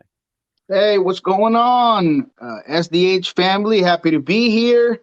We are on cup number 2 of coffee. It's been a good week, busy week. Finally got back to Starfire, which was surprising because we thought we were going to be in Long Acres, the Sounders' new facility, but we either way got to finally see the first couple of glimpses of what the Sounders might look like in 2024. So just excited to be back. Lots to talk about. So let's do it. You guys were talking Garth Lagerwey, huh? Yeah, we were. Nick, go ahead and present your argument that you had in the last half hour about Garth and the approach in Seattle and their way of doing things. Let's see what Niko says. Well, Niko, my thought was this, is that Atlanta for a long time had we find emerging South American talent, we bring them up, we develop, we sell, right? That's just, the idea was that you catch lightning in a bottle with this young crew. You win as many trophies as you can. They're gone in a 2 to 3 year period. You bank the cash, you reinvest that, everyone wins. Obviously, we saw that the idea of catching lightning in a bottle, probably not as regular as people would like. But if you look to the Pacific Northwest and you see a team like Seattle, where it's, we're not bringing in, a bunch of 18 and 19, 20-year-olds from Argentina. We're going to find maybe like a 25, 26-year-old Chilean and bring them in. They're going to be here for a little while. They can bring, there can be team chemistry. There can be, an opportunity for these players to stick around for a bit and really buy into team identity. People who say that, Seattle, okay, whatever. If they say anything outside of Seattle is the model of how to run a club long-term in a cap league, they are either being ignorant of the situation or they're being disingenuous. And Seattle's method may not work in like the Eredivisie or the Prem or La Liga, but it works like a charm here in MLS. And I think that's why you had Atlanta come in and snag Garth Lagerwey, because you need one of the key architects of that to come in and assign those player profiles for the scouting department to go get. And I think that's what you've been seeing in the signings that Atlanta has been getting as of late. 25, 26, 27-year-olds who come in here from distressed assets, distressed places that need that money. This is, look at what Seattle's been doing. Look how they've been winning, right? Mix of domestic talent, international talent does not necessarily boom bust quite like what we were doing here in Atlanta for so long. Yeah, I mean that's a convoluted conversation and question, and there's 1,000 ways I can go for it, and I will spend some time on it if you allow me to, because it is a great theme. It's something that I love to talk about. Uh, Garth Lagerwey, Sounders. I mean, there's a lot of touch. So, and all subjects that I love talking about. So let's start with the Sounders philosophy, and it's not just, it doesn't just work in MLS. I mean, I know I get the side eye when I say this, but it's not just Barcelona, but in Colombia Nacional and other teams around the world, they do things based on a attempt and a effort to have their own academy or under teams bring up talent, right? And that's something that Seattle has done, and done even better since the time Garth Lagerwey stepped into the organization. There was a huge amount of money put into the academy. There was a huge emphasis of resources put into trying to develop kids, and you've seen the results of that, at least on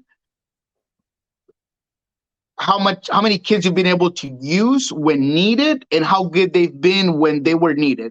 Obed Vargas, Josh Atencio, Danny Leyva. I mean, all of these guys that have come up and you've been able to use when necessary are part of that development. And that does help, with the sprinkles of course, having guys that are proven and that you're not going to have to maybe wait to adapt to the league as quickly, and that you're not calling them a prospect, right?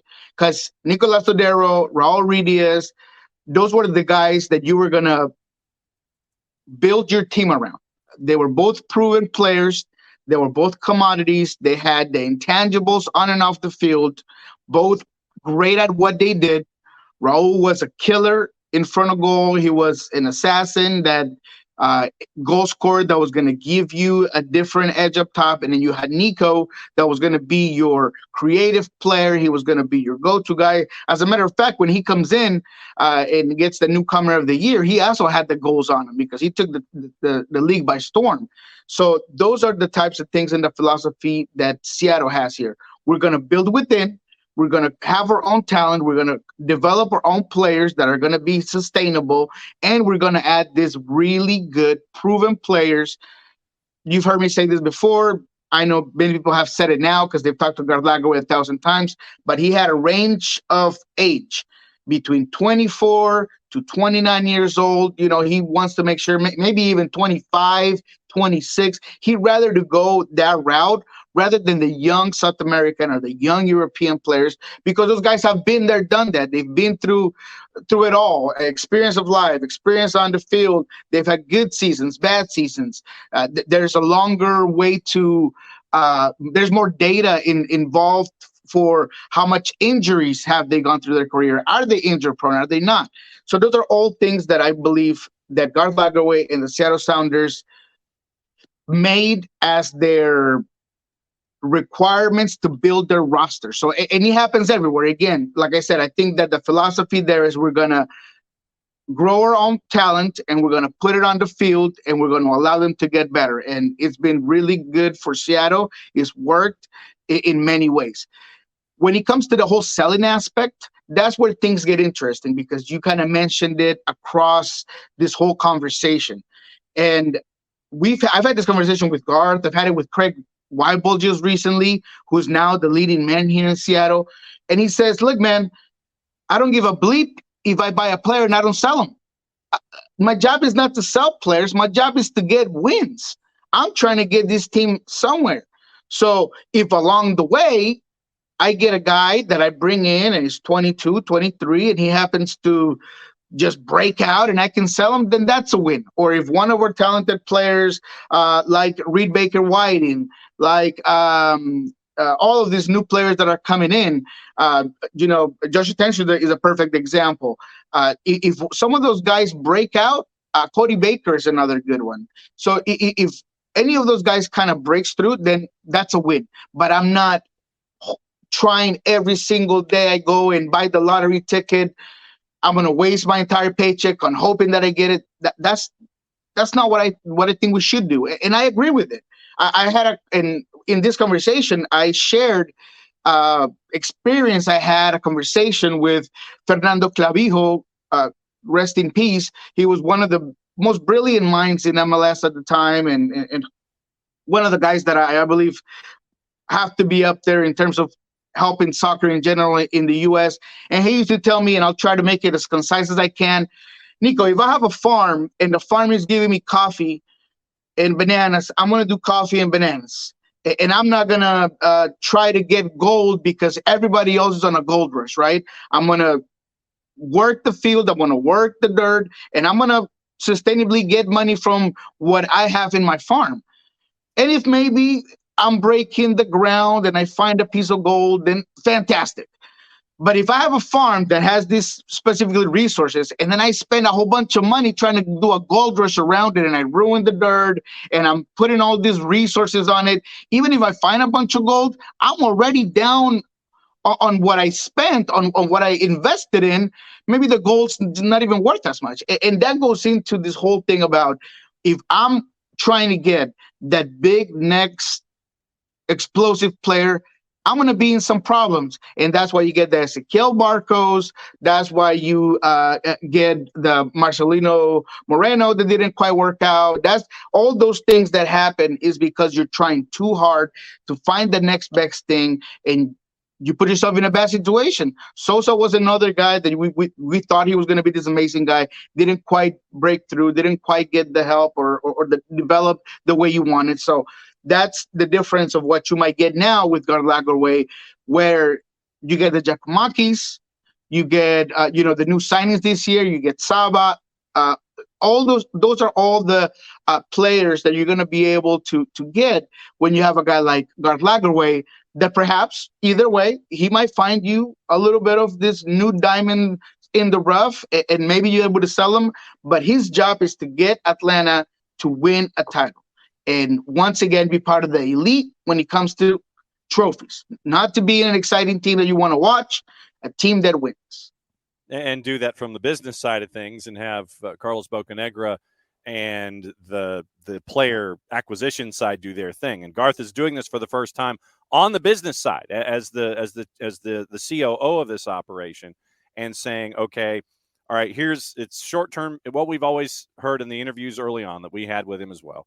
Short term. Yeah, and Garth, that's a great point. Garth wants to help Bocanegra. He doesn't want to overshadow him. He wants to give him a lot of that knowledge and not remove him from his position, allow him to do his thing, but under having that guy, that voice over the top. And I'm hearing that you guys are also looking for a player development position in that managerial side of things. So that's another good thing, right? It's Garth Lagerwey saying, okay, maybe Carlos need a little bit of help on the development of player side, plus me up top, and I'm doing my thing. So that's all. The infrastructure is just going to get better with Garth Lagerwey. The guy's brilliant. The guy knows what he's doing. And if I had a team in MLS and I won the lottery and said, Niko, here you go. Here's $300 million. The first call I would make is Garth Lagerwey. And well, you've got the academy with Atlanta United, with all the academy aspects, with the players at the back, Noah Cobb, Efren Morales, Aiden Torres, that's a part of the discussion. The ones that have been working their way through. Caleb Wiley has come through the academy. So all of that work at the back for the players is there, with the growth from underneath with the academy, plus the acquisitions on the outside, getting it into that mid-20s range. And to your point, let's look at some of the ages of some of the guys here that have been brought in. Derek Williams, 31, center back, got him in the re-entry draft. You've got Gigi, who's 29, Lob Janidze, 29, Muyumba is 26, and then you've got Cohen in net, and then you also have Bartosz Slisz, who is coming from Legia Warsaw, and I think he's 26. So it's in that Lagerwey range, I guess, for lack of a better phrase. Yeah, and those are the guys that you are gonna. And this is something that I mentioned when last year there were talks about the Silva coming in, and it's like, oh, it doesn't have that Atlanta feel. Like you're right, it doesn't have that Atlanta feel, and that's a good thing. You're not getting a guy that you're going to be excited all through the time before he gets here, and you're disappointed, baby. I mean, that is what you're hearing right now. You got guys with different profiles, guys that are experienced from different leagues.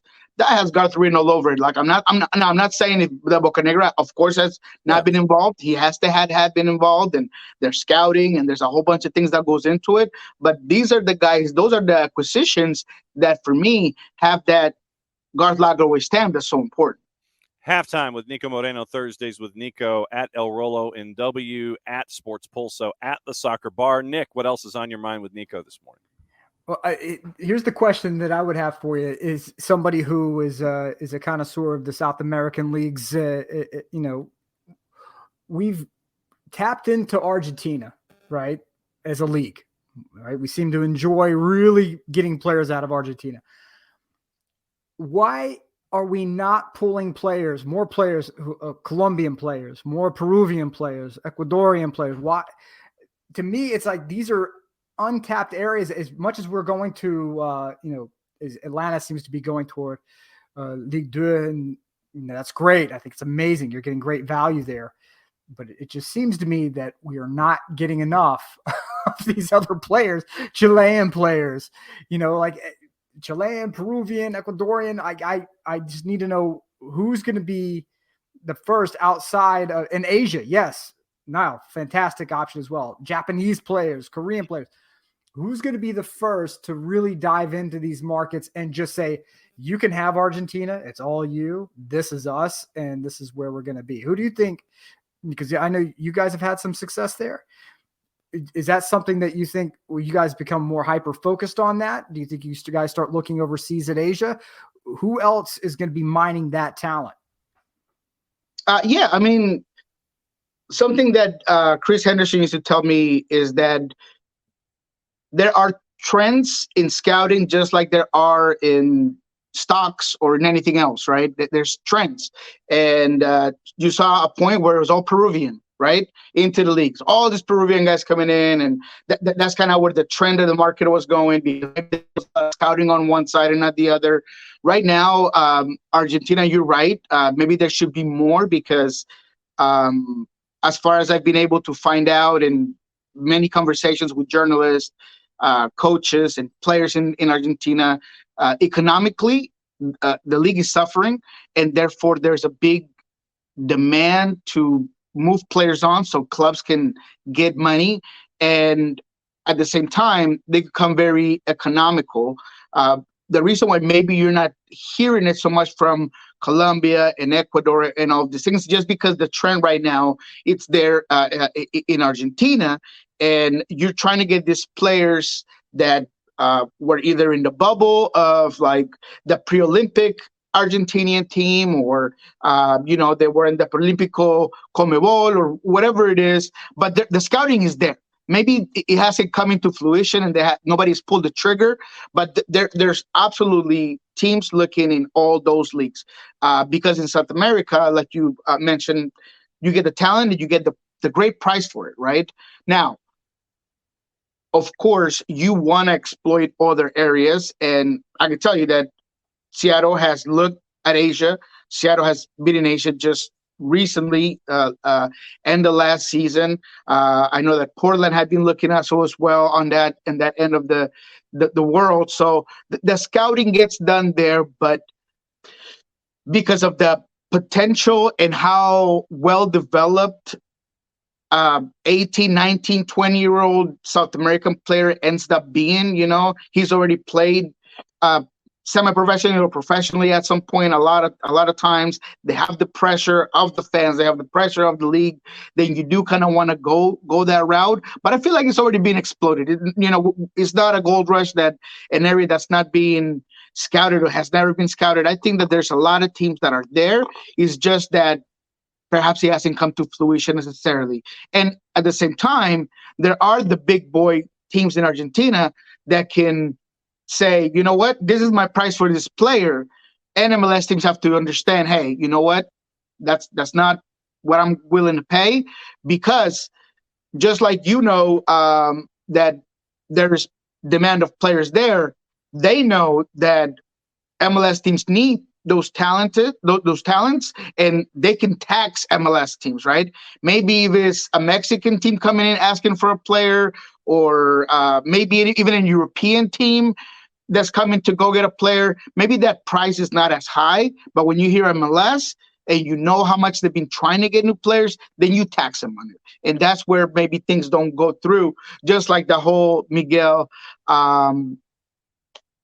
Borja to Austin FC, where they declined the first offer and nothing has been said after that, is exactly that. They're trying to tax Austin on a player, and Austin said, that's all I'm willing to give. All right, so let's take a tour around Major League Soccer here for the final 10 minutes of your segment here, hanging out with Thursdays with Niko. And the first hour of the show this morning, Nick took us to business school, and we did MLS Soccer Business 101, and we were beating the britches off of Minnesota United because of everything that is not going on at Minnesota United, including bringing back a nickname for the second year in a row for Emmanuel Reynoso. They are 38 days away from their first game. They're on their second substitute teacher. Their chief soccer officer is in England still, awaiting a visa, and they thought it was going to be this week, but apparently it's going to be next week. He hasn't met with the players and wants to meet with them face-to-face for their first interactions instead of doing it virtually. What in the blue thunder, who is going on in Minnesota? I don't think anyone knows. And as always, there is this underlying narrative of, I don't even know what's going to happen with the players that were important for the squad last season, right? Because we're already hearing things about Reynoso, like you mentioned. We already don't know where this team is going in terms of leadership, that coach. I know that the season's still long days away, but if you're going to get a team prepared, you got to start that ideology today, if not last week, right? I mean, it is as simple as you got to get your module ready. You got to get the guys on board. You got to figure out, you got to come in and say, okay, I've been hearing a lot about Minnesota, and I know that what I'm getting out of each player, or maybe I've seen it from one aspect, but not as a head coach. And now I got to figure out where everybody's going. I got to have that sit down with everyone and understand, hey, do you want to be here? Fragapane, sir, you were put in the fridge last year. Do you want to be here? Are you willing to play? Is that what you want to do, right? Are you going to talk to Arriaga and say, hey, you played several positions last year. Where are you going to be more valuable to this team? So all of those things, right? John was a good player that you brought in. How are you going to be able to develop him into an even better player? All of those questions need to be asked, and you need to be able to look at this roster and figure it out, and you haven't done it. Now, the good thing for Minnesota is that what I've been saying as of last year, and I'll hold that today, the West is a little bit shaky. Yeah. The best teams are in the East. So even Seattle has some question marks, and we'll talk about Seattle here in a second. I'll give you that deep look at Seattle. But when you look at Austin, they're a mess. You look at San Jose, there's a lot of question marks there. You look at Portland, I have zero faith in Neville. You have all of these teams that were and have always been big, and now you're kind of thinking maybe I have a chance, right? So Minnesota at least has that going for themselves. Even LAFC right now, I feel like I don't know where they're going, right? And they had some struggles last year. So with all that said, I think, yes, Minnesota is setting themselves up for failure, but maybe the fact that the West is not as strong still gives them a chance to, just like last season, barely be in the conversation for playoffs. Nick, hit it. Well, no, I think that it's interesting to see how the league has, again, that pendulum effect. There was a time when the West was running things, and then, now to see that pendulum shift to the East, and how that's going to, what's going to end up leading to it swinging right back out to the West. It's just interesting. I love this crazy ass league for this very reason. Nowhere else are you, in my opinion, are you getting this level of buffoonery week in and week out, where one team who has no business being competitive suddenly is hyper competitive, right? I think Defensa Justicia down in Argentina might be one of the examples I have of where we've seen anything like that, right? But it's the rise and the falls of the teams in this league. It's so much damn fun. It really is so much fun. And I know I come across as a Major League Soccer homer by saying this, but it's, where the hell else are you getting this level of excitement globally? South America, you'll get it. Yeah, you'll get some of this, sure. But year in and year out, this league, it just keeps you locked in and entertained. It's anybody's game, right? And I think that the level of parity is something that MLS has above any other league, really. Because even in South America, if I go from Colombia to Argentina to Chile to Uruguay, there's like 3 to 4 teams that every year they're going to win it for sure. You could bet whatever you want, and one of those 4 teams, they're going to win it, or they're going to be right there. And every other team is just fighting for mid-table positions or not get relegated. I mean, that's literally it, right? That's where the fun is trying to figure out who's going to come in, who's going to come out. Yeah. But at the end of the day, who's going to win it. Let's not talk about La Liga.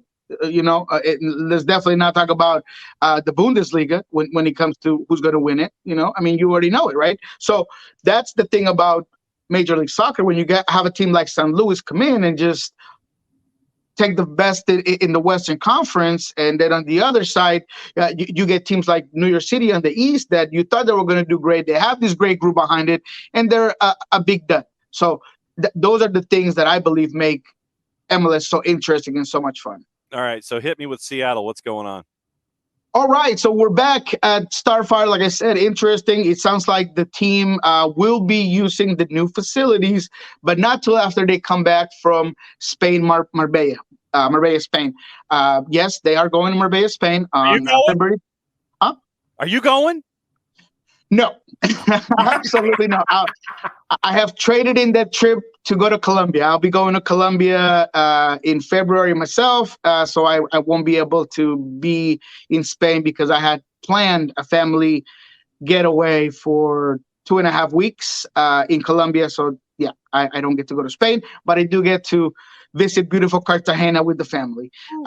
So I won't be there, but the team is going from the 26th to the 10th. So that's interesting. They did that last year. Obviously, no Club World Cup this year, but they like the atmosphere. They like the competition over there. They have a lot of connections that I think could give them the possibility of some interesting preseason games. Plus, I like the fact that you use something different every year away from Arizona or just here in Renton or Tequila, whatever you do it. That's exactly what I think gives players a different atmosphere, right? But let's go ahead and get to the players, right?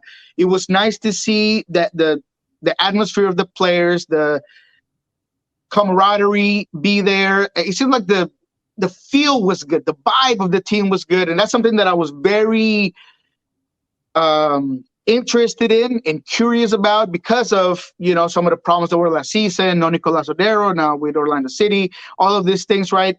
You were hoping that was there. And it was. A lot of the experienced players were there. Some were not, and we'll get to that in a second. But it was good to see Joe Pablo. Looks fantastic. Looks at not just from a leadership role, but just looks so good on the ball. Always seems to stay strong in the offseason. Love to see Albert Rusnak there. Now he's the it guy. He's going to be your creative player. He seems like he's really getting into the shape of things with this new group. And I do believe that it's a new group for him because it's different to be the guy with Nico there and you being the guy without Nico there. Right now, your responsibilities grow. Your necessity to be a bigger voice on that field grows. And I think he did it well within the 2 games that I've seen it. A lot of young players that are interesting. Raul Rodriguez was brought up from Tacoma Defiance to the first team, was signed by the Sounders. He was interesting. I mean, I wouldn't call him young, I guess, because he's 24, but he was brought up from Tacoma Defiance. But he looked really good, explosive, good on the ball, nifty, beating guys off the dribble. So that was good to see. see. Cody Baker was another player that was impressive, another young player that was really impressive in the two games and two training sessions that we got to see. Raul Ruiz, right? That was the guy that you were hoping to take a look at. He looks very involved. He looks serious, intense, almost like he did when he first came on from Morelia. That intensity, that laser focus on everything. Plus, before he was doing a little bit of laughing and playing, and that's always important for a guy like Raul. In terms of the roster, though, I'm still a little bit skeptical. There are only two real strikers within the team, and it's Jordan and Raul. There's nothing else for this team. So whether Rodriguez, Braulio could be there and be the guy for you, maybe, but there's really nothing else there. And that, to me, is concerning. Even if you're going to go with one striker and you're trying to make that decision between Raul and Jordan Morris, I just don't feel like that's the strategy that you should go with, because it goes back to the playoffs last season and the struggles that you had by having Raul as your bench and having Jordan as the 9 and Leo on the left. So I think that there needs to be a strong look at either bringing another player or how you're going to be able to maximize what you have there. Freddie Montero is still in negotiations with the team, but he's more of an experienced guy. I want him here. I think he's an asset. Is he the guy that you want as your next option at striker? Every game, probably not, but he's definitely a guy that you want on your bench, right? Because regardless of his age, I thought he produced when he was called upon last year. He's a locker room guy. He's a creative player. He still has a gifted foot. So I would like to see Freddie back, but I also would like to see someone else be brought into this team. Question marks here. Jackson Reagan either re-aggravated a knee or had a new knee injury. Brian Smetzer talked about the timeline. He wasn't sure whether he suffered that injury with the U.S. national team camp, or is that something that just he got a step back on from the injury he suffered against LAFC last year. That's tough.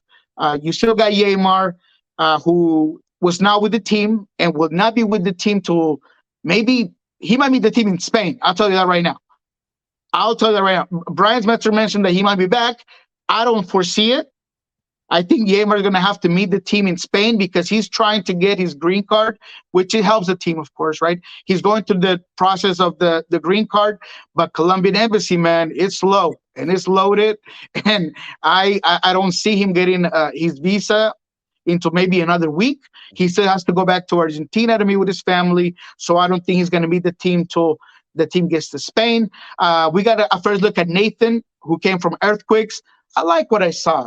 Poised player, good passer, but he is a little bit on the narrower frame side. And at center back, I don't really like the narrower frame. I feel like he needs a little bit of some Nesquik or something to just build up those muscles and really get bigger.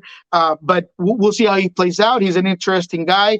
Bell from San Luis has a chip on his shoulder, man. He said, I feel like I got the door closed on me by San Luis. I got a chip on my shoulder. I want to prove that I belong in this league. Like that mentality. He's going to be, I think, more of a left back option here with Nuhu on that side. So maybe he'll rotate. Maybe he'll play a little bit of center back. But in the practices, he was at left back. So that's kind of what you get right now. Pedro de la Vega, he will be here. It's not about if, it's when. Probably everybody's favorite quote by Brian Smetzer this week was, he'll be here. So he will be here. Hopefully everything gets situated, and maybe whether it's before Marbella or at Marbella, but Pedro de la Vega will be there. So there you go. That's kind of a little bit of insight of what we saw this week for the Sounders. I will say, though, that my expectations not incredibly high right off the bat. I'll be honest with you. I think that there's going to be some issues starting off. I don't expect Pedro de la Vega, who, he has some injuries and still a young player, to come in and have that Nicolas Odero effect. I really don't. So how long does it take him to really adapt to this new squad, what he's going to provide? Brian seems to be very sure of that core group that played last year to come in and be better this season just because you have a healthy Christian Roldan now, and that's a big part. You got Jordan now fully on that 9 position. So we'll see how that works out, but I'm keeping my expectations right here. I'm not there yet. I would be very careful with my expectations on the Seattle Sounders team. All right, so that's the early rounds on Seattle. We still got plenty to talk about around the league. What's going on with you these days with Pulso Sports and Soccer Bar, and let everybody know where they can catch up with you. All right, well, Pulso Sports is still going on. You can go find all of these interviews that I just mentioned. Talk to Nathan in Spanish, in English. Was able to talk to John Bell, Brian Smetzer, of course, Christian Roldan. We're planning a little bit of another, and one of my favorite things to do, as always, is a little round table as a preview of what's going to happen in Marbella for this team. So check that out. Soccer Bar has been on a standstill right now. I don't know if you know, but here in the Pacific Northwest, there's been some heavy storms. So our producer has had some issues with power outages and a whole bunch of things. So we put it on ice until hopefully next Monday. And ice is kind of ironic because that's what we have here in the Northwest right now. So we're hoping to get through that, and then we'll be back at Soccer Bar hopefully next Monday.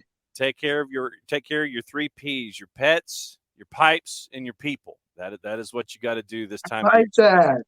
With what's going on up there in the Pacific Northwest. Inquiring minds want to know. So when you go to Cartagena, are you going to be doing Thursdays with Niko from there? Are you going to be live from Colombia on Thursdays to hang out with us, or are you actually going to take time and completely unplug?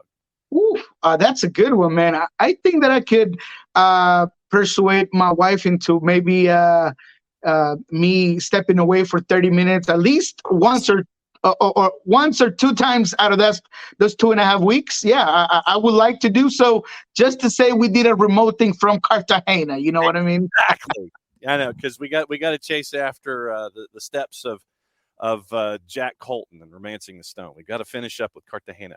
That's going to be, if we can pull that off with the internet speeds, that would be fantastic. My friend, it's always great to catch up with you on Thursdays. Thanks for hanging out with me and Nick, and we will catch up with you next week. Thank you, John. My man over there in the corner, too. Take it easy. Yeah, man. All right. So that's Niko, and it's great to catch up with Niko. Nick, before we go, since the 4th official has held up the sign, and he has said that we are doing added minutes. We're definitely doing that. So let's go through gossip, rumor, and innuendo, and what to watch before we get out of here. And what to watch, you've got AFCON going on.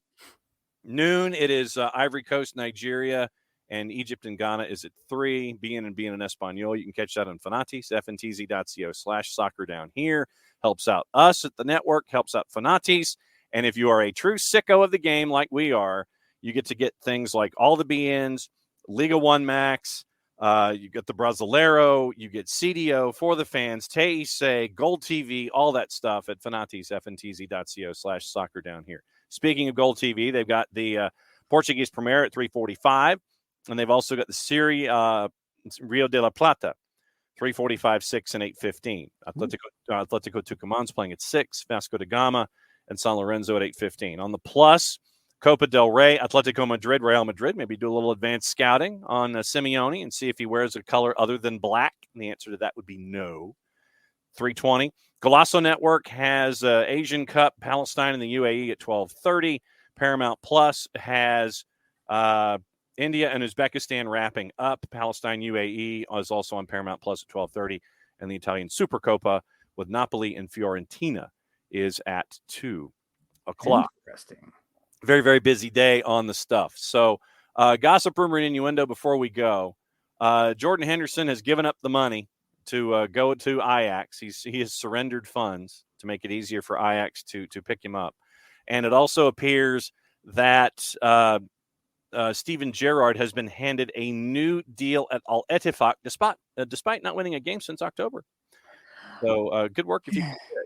Hey, good for them, I guess. Look, I'm more interested in the Jordan Henderson thing because it's going to be very interesting. They had a lot of older players who took the money and ran, right? Mm-hmm. And now they're all regretting the decision, apparently. It seems that a lot of them are regretting that decision. You have a player like Mo Adams, who is playing over there and seemingly loving it. The good for him. If that's the case and he's living his life, that's marvelous. I wish him nothing but the best. But for some of these players who still had time and ability, who elected to jump at the cash, I think a lot of them are going to figure out very quickly that with money comes control. Mm-hmm. And you learn about this very quickly in the film industry, that the more money someone gives you, the more control they're going to have over your product. Correct. And you sometimes need to make that choice between freedom and a very fat bank account. Mm-hmm. And so I would caution anyone before they sign any kind of big deal where it's like, oh man, all my financial problems are solved. The minute that enters your head, you need to hit the brakes. Read the fine print. Who controls the asset? That is the question. Yes. And what is your day-to-day life going to be like? Not just for you, but for the people around you.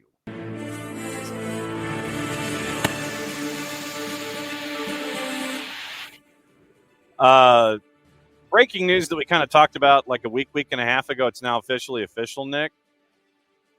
You remember, we've been talking about the purple team this morning and their owners. We've been talking about that stadium that's down there that's been named after the travel entity. They got the new name on the stadium. It is now officially Inter & Co. Stadium.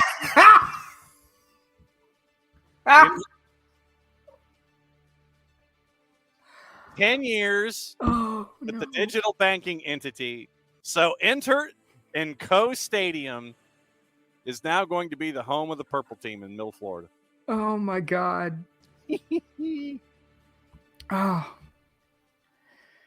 Observational comedy.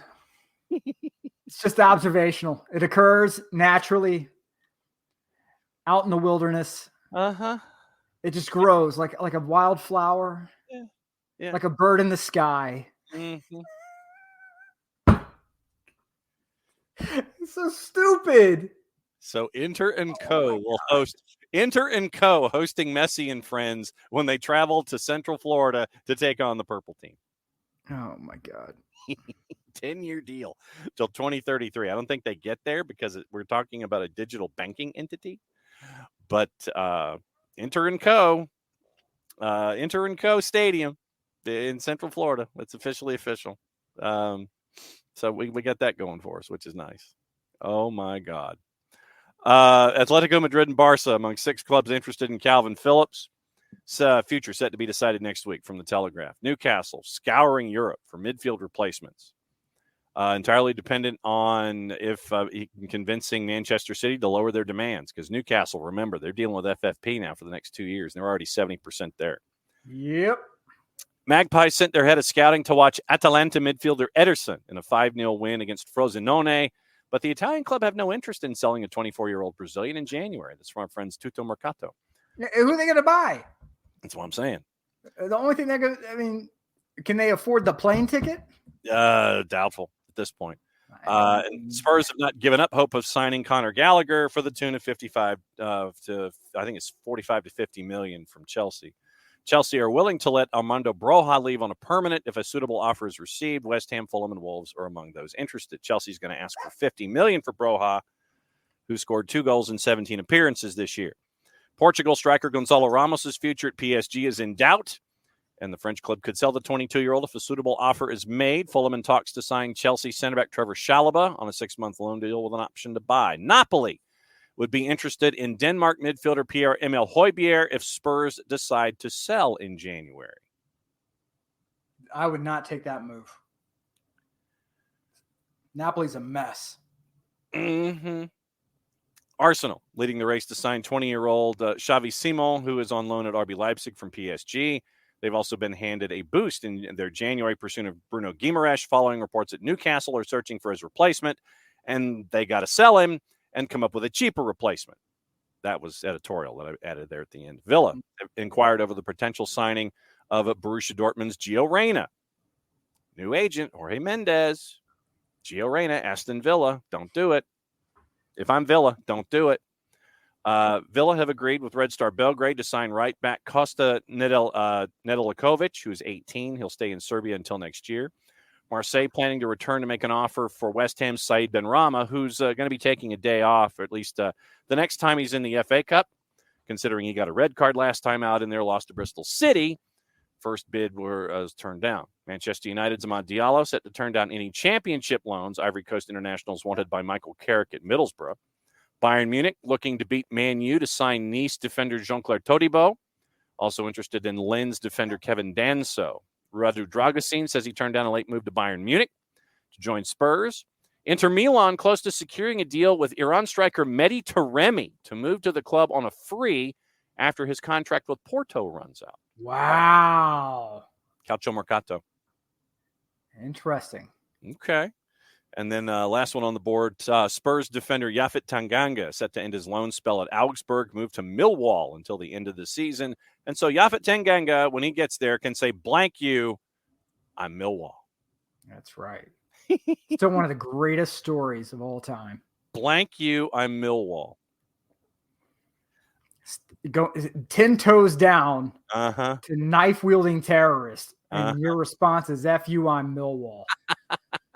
That will forever be the just championship level material. Yes. Championship level material is also Inter and Co Stadium. Oh my God. Unbelievable.